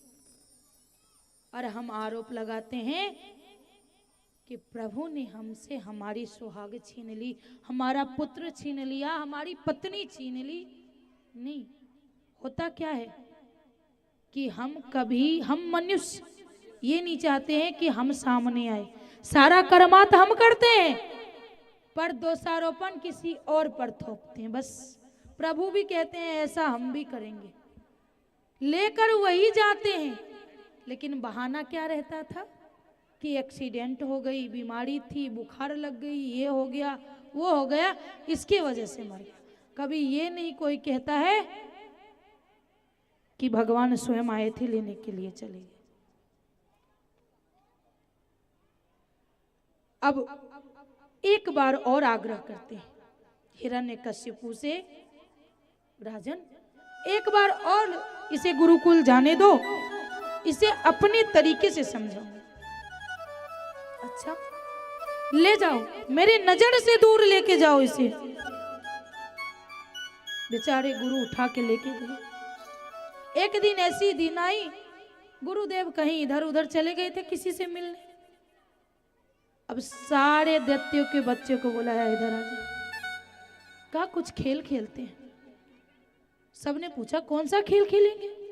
कहा ऐसा कुछ खेल खेलो जहां आनंद आ जाए। कहा कि लुक्का छुपी खेलते हैं। कहा ठीक है। अब प्रहलाद जी पूछते हैं खेलने से पहले जान तो लो कि सबसे पहले लुक्का छुपी किसने खेला। कहा ये तो नहीं बताए प्रहलाद कि लुक्का छिपी किसने पहले खेला। तो जब पता नहीं तो आनंद नहीं आएगा। चल मुझे पता है कि किसने खेला। सबने पूछा किसने खेला। कहा सबसे पहले आत्मा परमात्मा के साथ लुका छुपी खेली। कहा कैसे? कहा पता है, परमात्मा पहले आंख मूंद के खड़े हुए और सारे आत्मा छुप गए, और तब परमात्मा ने क्या किया, सबको ढूंढ ढूंढ कर अपने कर्म के अनुसार इस पृथ्वी लोक पे जन्म दिया और कहा अब तेरी बारी। बारी किसकी? आत्मा की बारी। अब तुम मुझे ढूंढो। अब वही आत्मा के रूप में हम सब हैं और परमात्मा को ढूंढ रहे हैं कि कहाँ है। कोई शिव में, कोई कृष्ण में, कोई राम में, कोई अपने माता पिता में, कोई कहीं कहीं कहीं, हर जगह ढूंढ रहे हैं। और सारे बच्चों के साथ भगवान का कीर्तन करने लगते हैं। इतने में फिर आ जाता है हिरण्यकश्यपु और घसीटता हुआ लेके जाता है। चल, आज तू जिस हरि का नाम लेता है ना, वो बता, वो हरि कहाँ है तेरा? पता है तुझे कि तेरा हरि कहाँ है? हाँ पता है। कहाँ है? इस खंभे में तेरा हरि है? कहा हाँ पिताजी यहाँ भी है। कहा रुक, अगर इस खंभे में तेरा हरि है तो अपने गदा से जोर जोर से खंभे पे मारता है। कहा अगर है तो बोल निकलने को। प्रहलाद हाथ जोड़कर निवेदन करते हैं, प्रभु अब नहीं। तभी खंभे फाड़ कर आधा शरीर सिंह की आधा मनुष्य की रूप में भगवान नरसिंह रूप में आते हैं। तो ये नरसिंह भगवान की, नरसिंह भगवान की दोनों का युद्ध चलता है बहुत देर, क्योंकि भगवान शयन काल का इंतजार कर रहे थे कि कब शाम की समय होगी, क्योंकि उसने मांगा था कि ना दिन में मरूं ना रात में, युद्ध चलती रहती है। अब सायन काल की समय हुई, घसीटते हुए लेकर के आते हैं। कहां? द्वार पर। कहते हैं अपने जंघा पे बिठा करके कि देख हिरण्यकश्यपु, ना दिन है ना रात है, ना तू ऊपर है ना तू नीचे है, ना मैं मनुष्य हूं ना देवता, ना मेरे हाथ में अस्त्र है ना शस्त्र है। अब अपने दोनों हाथों से उसकी छाती को ऐसे चीरते हैं जैसे सीकी को चीरा जाता है। चीर करके उद्धार करते हैं, क्योंकि भगवान मारते नहीं, किसी को उद्धार करते हैं। कहिए नरसिंह भगवान की जय हो। अब उनकी इस विकराल रूप देखकर देवता लोग डर गए। प्रहलाद चुपके से खड़ा है डरते हुए। सब कहते हैं, अब वो बैठे हैं, सब प्रणाम करने जाते हैं। अब इस विकराल रूप इतने क्रोध में है कि डर से किसी की पैर नहीं बढ़ रही। अब सबने प्रणाम किया जा रहे हैं। अब किसी एक से पूछा, अरे कौन है तू? अब दूसरा जो आया वो तो बताया ही, अपने पूर्वज से लेकर के आगे तक का नाम, अपना गोत्र सब बता दिया डर के मारे, और बाकी जितने देवता बचे थे वो भी बता दिए। अब सारे देवतागण गए माता लक्ष्मी के पास कि माता लक्ष्मी, ये किसी से शांत नहीं होंगे, अब आपको शांत करना पड़ेगा। माता लक्ष्मी कहते, स्वामी क्रोधित हो ही नहीं सकते। कहा चलिए तो देखिए। तो माता अपनी पायल की पैजेब की झनकार से हाथ में आरती की थाल लेके जैसे ही आती हैं, एक बार धार मारा, आरती थाली गिरी और मैया पीछे, अरे मेरे से भी नहीं आएंगे। प्रहलाद को जैसे तैसे तैयार किया और लेके गए। नरसिंह भगवान सिंह के रूप में हैं। जैसे ही प्रहलाद आए, गोद में लेकर के अपने जीभ से चाटने लगते हैं, लार करने लगते हैं। इस प्रकार अपने भक्त का लाज रखते हैं। प्रहलाद का रखा, माता द्रौपदी की रखी। जब तक उसने अपने पतियों पे, अपने ससुरों पे, सभा में जितने बैठे थे सबका इंतजार किया, तब तक सारी खिंचती रही। लेकिन एक बार दोनों हाथ खड़ा करके कह दिया कि गोविंद अब लाज बचा लो। उनके सिवा किसी में ताकत नहीं कि हमारी लाज रखे। तब तो बस उतने से थे, अभी तो पूरी दुनिया वाले इन मैयाओं की चीर हरण करने के लिए खड़े हैं कि कब इसका चीर हरण करे और हम एक उतारे और दूसरा देखे। और हम सब इतने बेवकूफ कि उन पे भरोसा करने लायक सिर्फ तो सिर्फ मेरे गोविंद है और कोई नहीं। क्योंकि आज के युग में अपने पिता पे भरोसा नहीं किया जा सकता। पता है एक बात, बाहर रेप होती है दुनिया वाले जानते हैं, लेकिन घर में रेप होती है कोई नहीं जानता उस लड़की के अलावा। क्यों? जब बाहर होती है तब तो माता पिता कहते हैं कि चुप हो जाओ, मेरी इज्जत चली जाएगी। और जब घर में होती है तो क्या पता है, बोलने देंगे वो नहीं। उस लड़की की जान जा रही है, घुट घुट के जी रही, उससे कोई लेना देना नहीं, लेकिन मेरी इज्जत ना चला जाए। जब मैं क्लास में थी तो सर बता रहे थे, नाम याद नहीं रही,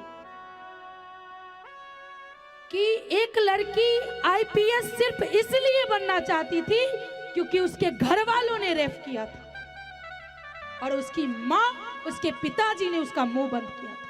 बस वो सर बोले कि बस वो लड़की आके मुझे इतना ही बोली कि मुझे इसलिए आईपीएस नहीं बनना कि मुझे राज्य करना है या फिर मुझे वर्दी से प्यार है, इसलिए करना है कि मेरे जैसे लड़कियों को अब रेप।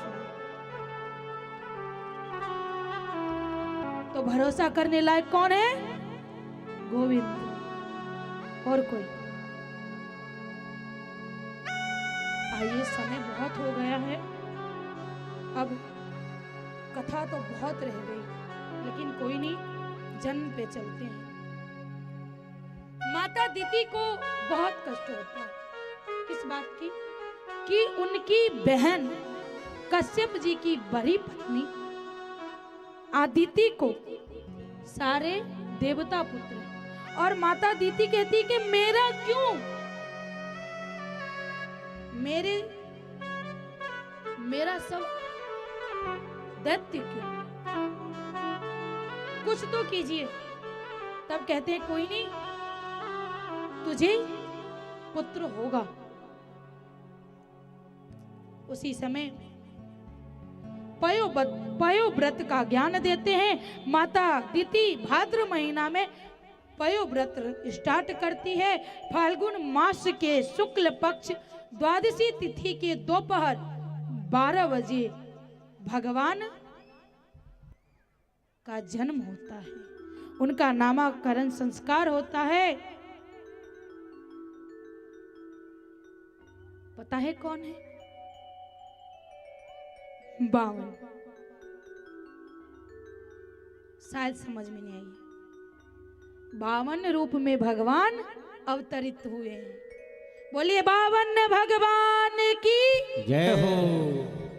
नामकरण संस्कार होने के बाद सब ने कुछ कुछ दिया, किसी ने माला, किसी ने कमंडल, किसी ने चिमटा दिया और राजा बलि के यज्ञ में भेज दिया।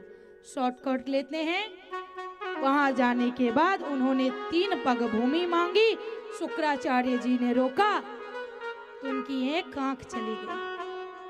अगर गुरु शुक्राचार्य जी के जैसा हो तो उसे त्याग देना चाहिए। कहते हैं गुरु को त्यागा नहीं जाता, लेकिन शुक्राचार्य के जैसा हो तो गुरु को त्याग दो। भाई रावण के जैसा हो तो त्याग दो।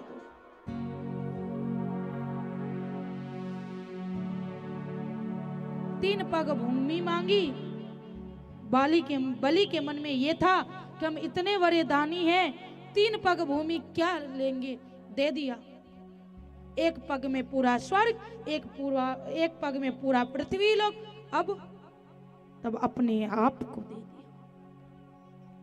महादानी कौन था? बलि इतने बड़ा कोई था। सुखदेव जी कहते हैं कि अब तो हो गई। कहते हैं परीक्षित नहीं गुरुदेव, अपने तो बाल लीला, मेरे पिता मेरे दादाजी जिन्हें इतना पूजते थे, उनके बाल रूपों का तो वर्णन कीजिए। वो कैसे आए, कहां से आए, उन्होंने कौन कौन सी लीला की। कहते हैं सुनो, जब इस धरातल पर कंस और जरासंध जैसे राजा पाप चरण करने लगे तो पृथ्वी पापियों से पीड़ित हो गया। अब समस्त देवतागण ब्रह्मा जी के संग भगवान की आराधना की। सबने प्रभु से आराधना की कि प्रभु अब ये कंस और उसके ससुर जरासंध का कुछ तो कीजिए, क्योंकि वहां संतों का, ब्राह्मणों का बहुत अपमान हो रहा है। भगवान कहते हैं माना मैं आऊंगा पृथ्वी लोक पे, लेकिन उस प्रकार की गर्भ तो होनी चाहिए जिसमें मैं 9 मंथ रहूंगा। अब इसकी कोई व्यवस्था करवाओ तो हम आ जाए। तो कहा हम व्यवस्था कर लेंगे। मथुरा के राजा उग्रसेन बहुत ही बड़ा धर्मात्मा था, लेकिन उसका पुत्र जो कंस था बहुत बड़ा पापी। कंस का अर्थात मार काट लड़ाई झगड़ा में जिसको मन लगता हो। कंस का अर्थ जो मारता हो, काटता हो, पूरे दिन लड़ता झगड़ता हो, दया नाम की रति भी हृदय में ना हो, वो है कंस। कंस का मतलब ये नहीं कि 2 सिंह था कंस का। यही दिखाया गया है हम लोगों को टीवी में कि राक्षसों को सिंह होती है, ऐसा कुछ नहीं होता। स्वभाव होती है राक्षस में। रावण कौन था? ब्राह्मण था, लेकिन उसका स्वभाव कैसा था? राक्षस की जैसा। इतना क्रूर प्रवृत्ति का था वो कि एक बार उसने अपने पिताजी को उठा करके जेल में डाल दिया और खुद ही राजा बन गया। कौन? कंस। मथुरा के गद्दी पर खुद ही बैठ गया। एक बार कंस की दृष्टि पड़ी कि पब्लिक हमारे बारे में गलत सोच रहे। जो गलत इंसान होगा ना, वो बड़ाई के लिए कुछ भी करेगा। उसे ये समझ में नहीं आता कि हम क्या गलत कर रहे हैं, क्या सही कर रहे हैं, बस दुनिया वाले जाने। कितने अभी तक बहुत ऐसे परीक्षित मिले हैं कि सिर्फ हाथ खड़ा करके हम ही कथा करवा रहे हैं, मन नहीं लगता सुनने में। हम ही परीक्षित हैं। ये जो आयोजन करता है मजदूर लोग और छाती पीट पीट के, ये जो आयोजन करवाया है हमने करवाया, हम सबसे बड़े हैं। ऐसे भी मिलते हैं, पर ऐसा नहीं होना चाहिए। वैसा ही था कंस। कंस ने देखा कि प्रजाजन हमारे बारे में गलत सोच रहा है। उसकी दृष्टि पड़ी अपनी चचेरी बहन देवकी पर। उसने सोचा कि इसका विवाह क्यों ना वसुदेव से करा दिया जाए। सूरसेन से अच्छी दोस्ती थी। सूरसेन के पुत्र थे वसुदेव जी। शादी पक्का कराया, खूब धूमधाम से शादी करवाया कि हम बहुत अच्छे, देखने में बुरे हैं बाकी हम हृदय के अच्छे। कहते हैं ना, मन न रंगाए रंगाए जोगी कपड़ा। वही रंग के कंस निकला बेचारा विवाह करने, लेकिन भगवान को हजम नहीं हुआ। ऐसे लोग की बातें हजम नहीं होती। फिर तब तो कुछ नहीं होगा, जब भरी सवार रहेगी ना, तभी जूते से उसकी मार पड़ती है कि देख तेरी यही दशा है। अब उग्रसेन के पुत्र वासुदेव से विवाह किसकी करवा दी? अपनी चचेरी बहन देवकी की। और सम्मान के लिए कहा मैं रथ चला के जाऊंगा इसको ससुराल छोड़ने। कहा ठीक है। भगवान को हजम नहीं हुई, आकाशवाणी हुई, अरे मूर्ख कंस, जिस बहन को तू छोड़ने जा रहा है ना, उसका 8वां पुत्र ही तेरा अंत करेगा। अब इसे क्रोध आ गया, अरे अपनी रियल अवस्था में आ गया हो, मेरा अंत करेगा वो। देवकी की बाल पकड़ के खींच कर नीचे उतारा रथ से, ना देवकी रहेगी, ना पुत्र होएगा, और ना पुत्र होएगा ना आठम पुत्र आएगा, अभी मार देते हैं। तुरंत वसुदेव, नहीं, अभी अभी मेरी शादी हुई है, आप इसे मत मारो। मैं वादा करता हूं कि इसकी सारे संतान हम आपको हवाले कर देंगे। कहा ये बात तो ठीक है, पर तुझे मेरे साथ चलना होगा और मेरे कारागाह में बंद होनी पड़ेगी। कहा सब स्वीकार है, बस देवकी को मत मारो। लेके गए, बंद कर दिया जेल खाने में। तुरंत पहला पुत्र हुआ। अब फिर से इसे दया आ गई थोड़ी सी, क्या अरे आठम पुत्र मारेगा ना। तुरंत नारद जी का आगमन हो जाता है। क्या कंस, क्या पता अभी ये 8 है, कभी इधर से गिनोगे या इधर से गिनोगे, पता चलेगा कि किधर से 8 होएगी। उसे समझाते हैं, कहा सही कहा। तुरंत ही पैर पकड़ा और पटक के मार दिया। ऐसे करके उसने, कंस ने 6 संतान को मारा।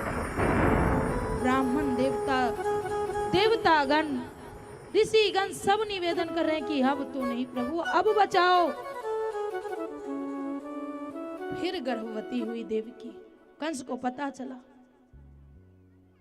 कहा अब तो 7वां।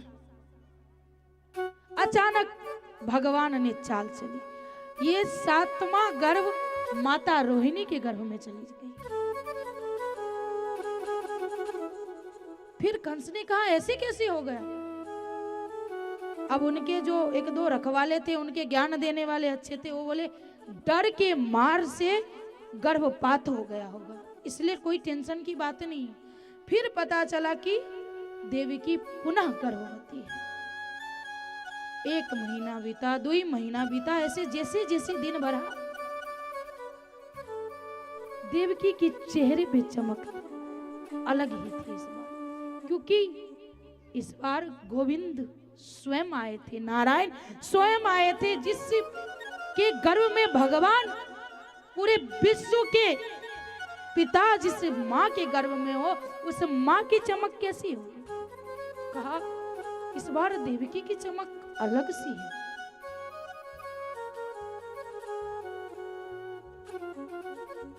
अब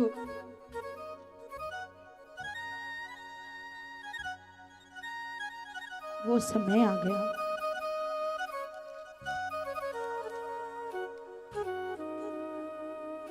जब भगवान को आना था।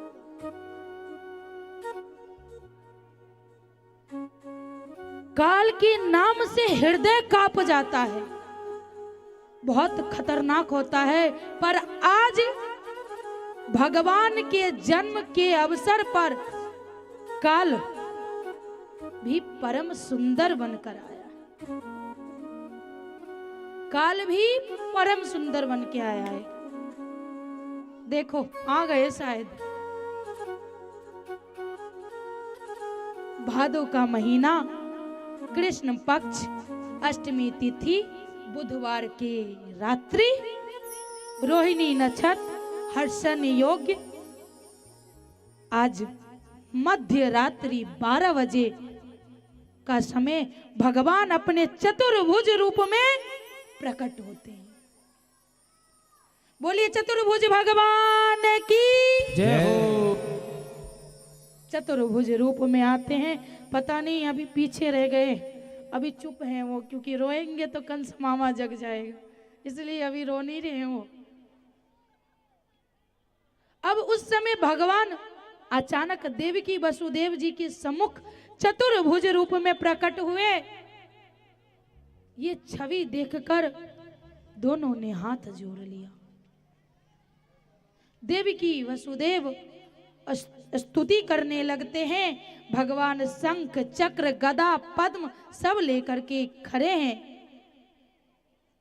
देवकी कह रही है, मुझे तो बहुत आश्चर्य होता है, अनंत ब्रह्मांड जिसके रोम रोम में विचरते हैं, वो इतना बड़ा परमात्मा मेरे गर्भ में समाया था।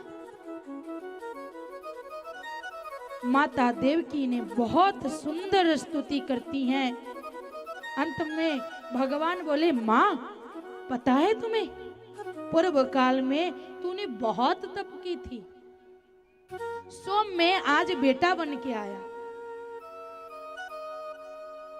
जैसे ही बालक बनूं ना तो मुझे गोकुल छोड़ाना। मैया कहती है सब तो ठीक है, पर तू इस चतुर्भुज रूप में क्यों आया? कहा मैया सारी बात भी तो बतानी है तुझे। अभी मैं बाल रूप में आ जाऊंगा और जैसे ही बाल रूप में आऊं मुझे गोकुल छोड़ देना। उनके पिताजी कहते हैं कि हाथ बंधे पैर बंधे कैसे छोड़ के आऊंगा? कहा सब बंधन मुक्त हो जाएगी। और वहां एक कन्या ने जन्म लिया है, वहां से उसे उठा करके लाना है। सारे बात समझा करके भगवान बाल रूप में आ जाते हैं। छोटी सी आ गए और मन ही मन सोच रहे हैं रोना नहीं है। क्यों? हमें याद है कि जब हम रामावतार में आए थे तो रोए थे तो दासियां नेक लेने के लिए दौड़ी थी, और इस बार रोएंगे तो मामा लठ लेके दौड़ेंगे। इसके लिए इस बार रोना नहीं है, चुपके से जाना है। क्योंकि अगर थोड़ी सी भी रोए तो कोई बधाई लेने नहीं आएगा, लठ लेके आएगा। क्योंकि यहाँ चारों ओर उनके सेना बैठे हैं। भगवान बिल्कुल चुप रहे। बाल रूप में देखकर माता देवकी बहुत प्रसन्न हुई। वसुदेव जी के बंधन सारे मुक्त हो गए, तुरंत हृदय से लगा लिए टोकरी में, क्योंकि विलंब तो नहीं करना है ना। टोकरी में लिटा दिया और उस टोकरी को अपने सिर पर धारण जैसे ही किए, सारे दरवाजे अपने आप ही खुल रहे हैं। और जितने वो द्वारपाल सब थे ना, सब ऐसे खराटे मार रहे, किसी को कुछ पता नहीं।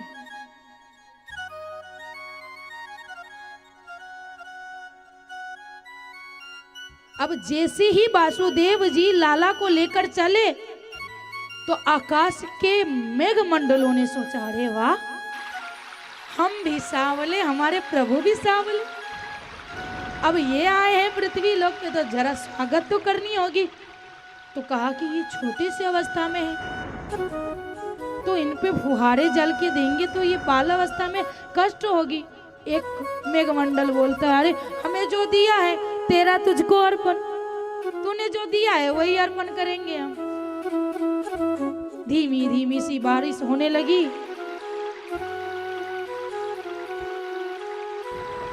अब सब मिलके स्वागत किए।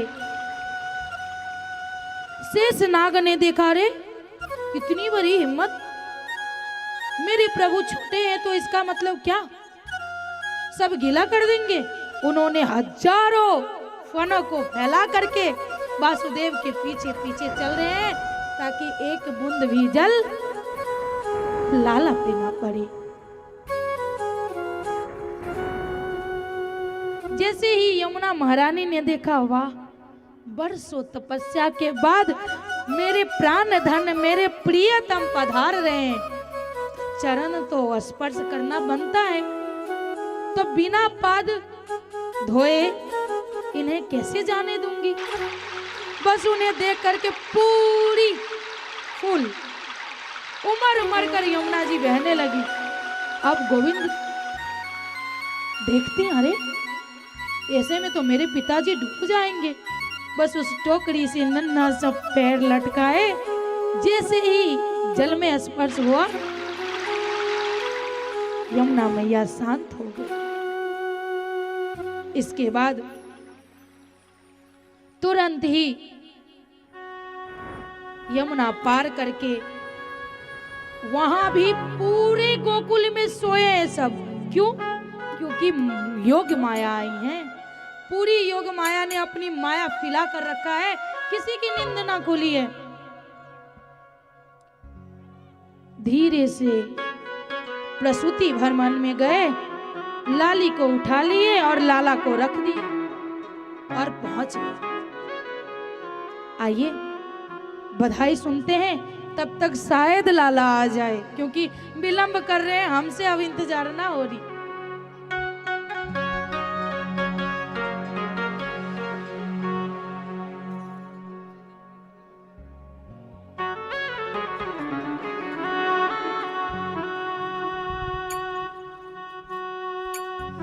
वो खुल गए सारे ताले, वाह क्या बात हो गई हो वो जब से जन्मे कन्हैया करामात हो गए। जब से जन्मे कन्हैया करामात हो गई। बादल छाए मनाए बरसात हो गई। बादल छाए मड़ाए बरसात हो गई। वो जब से जन्मे कन्हैया करामात हो गए। जब से जन्मे कन्हैया करामात हो गई। बादल छाए मनाए बरसात हो गए। बादल छाए मड़ाए बरसात हो गई। जब से जन्मे कन्हैया करामात हो गई। जब से जन्मे कन्हैया करामात हो गई।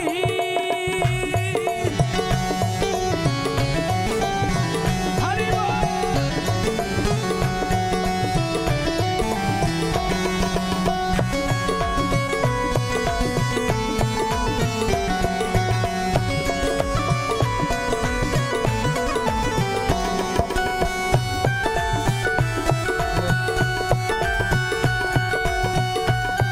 राधे राधे सरकार की। हेलो।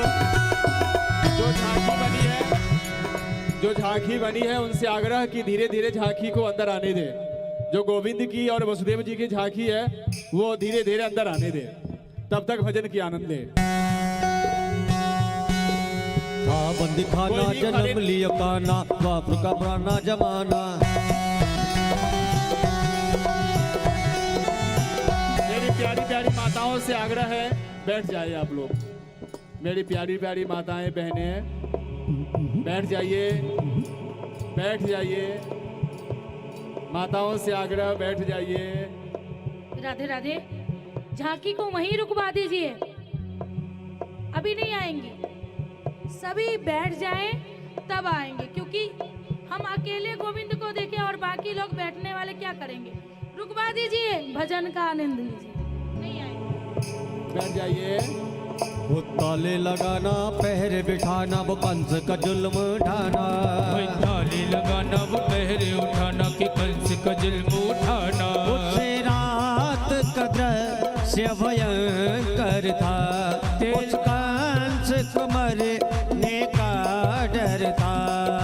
बादल छाए उड़ाए बरसात हो गई। बादल छाए मुड़ाए बरसात हो गई। मेरे ठाकुर जी आ रहे हैं, एक बार स्वागत में दोनों हाथ उठा करके। हाँ जी, सभी लोग मेरे ठाकुर कन्हैया का स्वागत करेंगे, दोनों हाथ उठा करके बड़े भाव से। वो जब से जन्मे कन्हैया करामात हो गए। हरि बोल। कन्हैया करामात हो गई। ओए खुल गए सारे ताले, वाह क्या बात हो गई। खुल गए सारे ताले, वह क्या बात हो गई। जब से जन्मे कन्हैया करामात हो गई। जब से जन्मे कन्हैया करामात हो गई।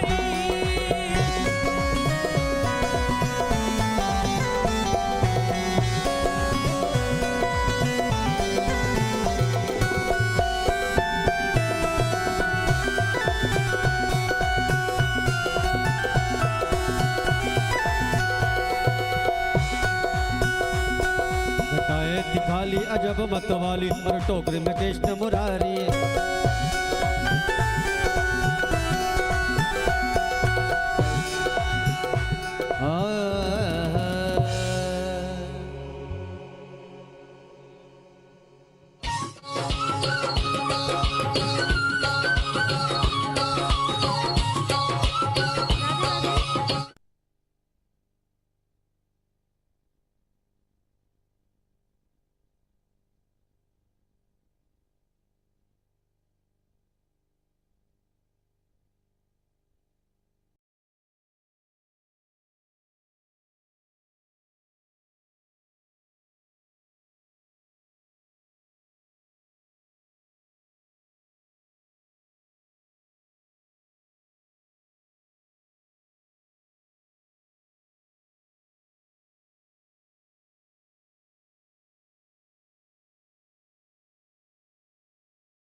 और आज ठाकुर गोविंद की प्राकट उत्सव की बालकृष्ण की आरती होगी।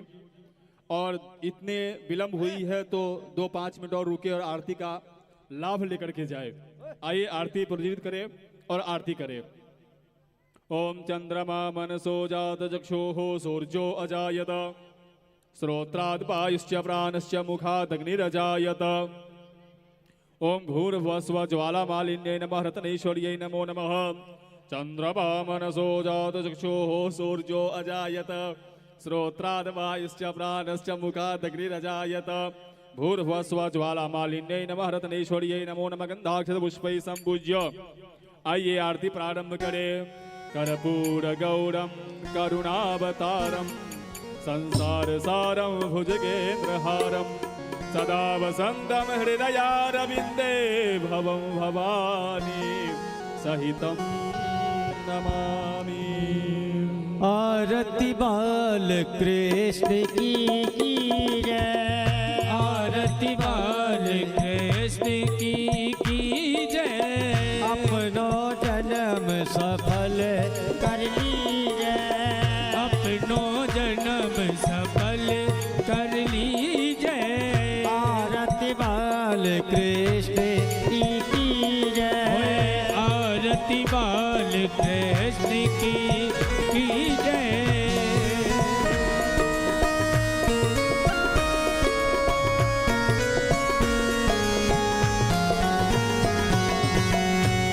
यशोदा को परम दुलारो।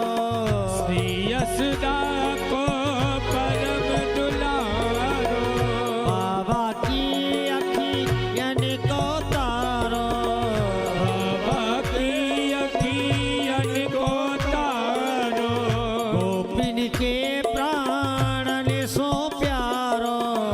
गोपिन के प्राणन सो प्यारो।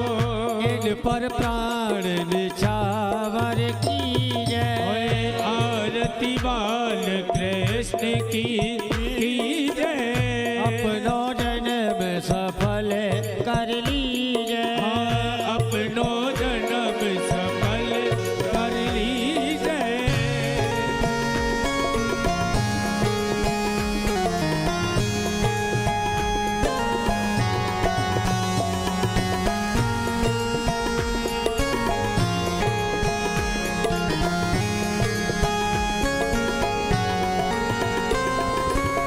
बलदाऊ को छोटो भैया। बलदाऊ को छोटो भैया। बनुआ कहे कहे तेरत मैया। कनुआ कह बोले याद मैया। परम मुदित मन लेत भलैया। परम मुदित मन लेत भलैया। इनको सर्वस अर्पण कीजिए।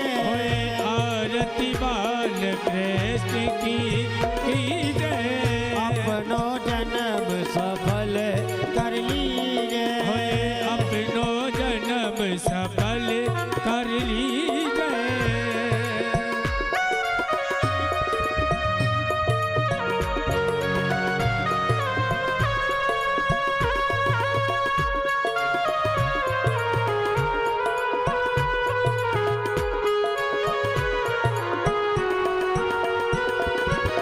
श्री राधा वर कुंवर कन्हैया।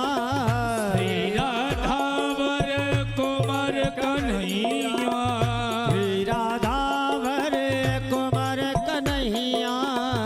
श्री राधा वर कुंवर कन्हैया। ब्रज जन को नव नीत खवैया। ब्रज जन को नवनीत खवैया। देखत ही मन लेत चुरैया। देखत ही मन लेत चुरैया। यह छविने नन में भर लीजिए। आरती बाल कृष्ण की जय। अपनो जन्म सफल कर लीजिए। अपनो जन्म सफल कर लीजिए।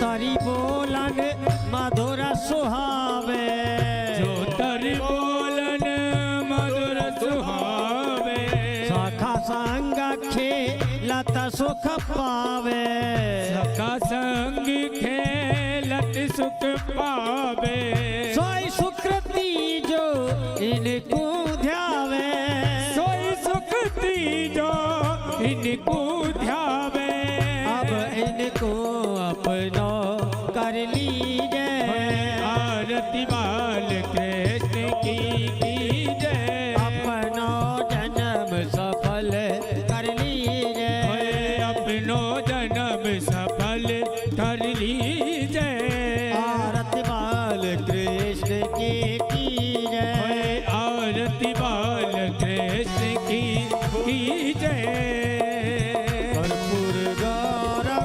करुणावतारम, संसार सारम भुजगेंद्र हारम, सदा प्रसन्नं हृदयारविन्दे, भवानी स्वयं नमामि, मङ्गलं भगवान् विष्णु मङ्गलं गरुडध्वज, मंगलम करो मंगलाय तनो हरे सर्वमंगल मांगल्ये शिवे सर्वार्थ साधके शरण्यम्बिके गौरी नारायणी नमोस्तुते, हे नारायणी नमस्तुते।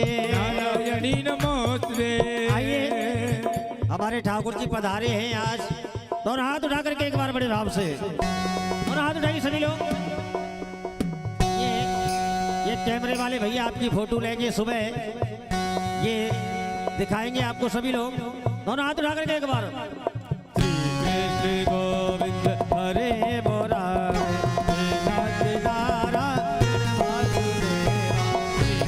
गोविंद हरे मुरारी, हे नाथ नारायण वासुदेवा, गोविंद हरे मुरारे, हे नाथ नारायण वासुदेवा।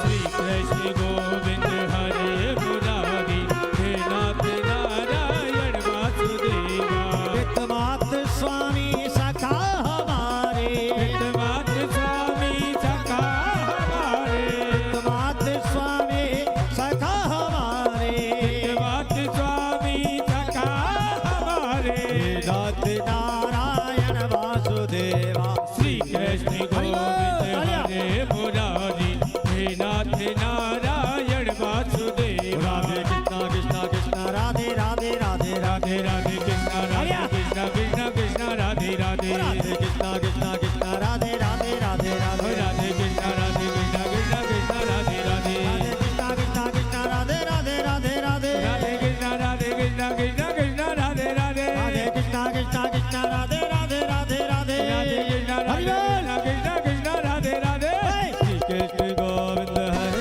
हरे मुरारे, नाथ नारायण वासुदेवा।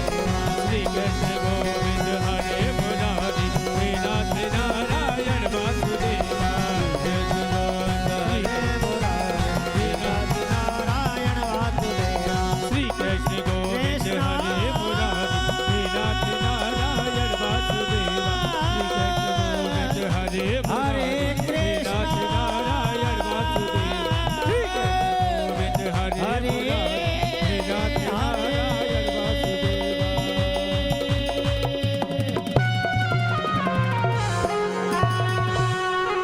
नाना सुगंधि पुष्पाणि यथा कालोद्भवानि च पुष्पाञ्जलिर्मया मया दत्तं गृहाण परमेश्वर भूर्भुवस्व भागवत नारायणाय नमो नमः मंत्र पुष्पांजलि समर्पयामि। अपने हाथों का पुष्प भागवत जी पे अर्पण कर दे, क्षमा प्रार्थना हम समर्पयामि। एक दो सूचना है उसको श्रवण करें, उसके बाद हम जयकारा करेंगे। कल की जो कथा है सभी लोग ध्यान से सुने। कल की जो कथा है वो भगवान गोवर्धन की कथा है और उस कथा में गोवर्धन जी को 56 प्रकार का भोग लगता है। तो यदि कोई एक व्यक्ति यदि चाहे तो संभव तो है, लेकिन परेशानी बहुत होती है। तो यहाँ पर लगभग हजारों लोग सुन रहे हैं, तो उनसे आग्रह है विशेष परिस्थिति में ही दुकान से खरीद के लाएंगे, नहीं तो अपने घर से कुछ न कुछ मीठा, नमकीन, पूरी, हलवा जो हो अपने घर से बना करके लाएंगे और यहाँ पर गोवर्धन जी को 56 भोग लगाने का विधान है। यदि आप लोग अपने घर से थोड़ा थोड़ा प्रसाद लेकर के आएंगे तो 56 नहीं 1008 भोग लग जाएगी। गोवर्धन नाथ की। तो अपने घर से जो कुछ भी हो, जरूरी नहीं है जो ज्यादा बना के 250 ग्राम हो, आधा किलो हो, जिनके पास जो सामर्थ्य हो घर से लाए। विशेष परिस्थिति में ही आप अपने घर से जो प्रसाद है प्रसाद वितरण करें। भक्त लोग जा रहे हैं तो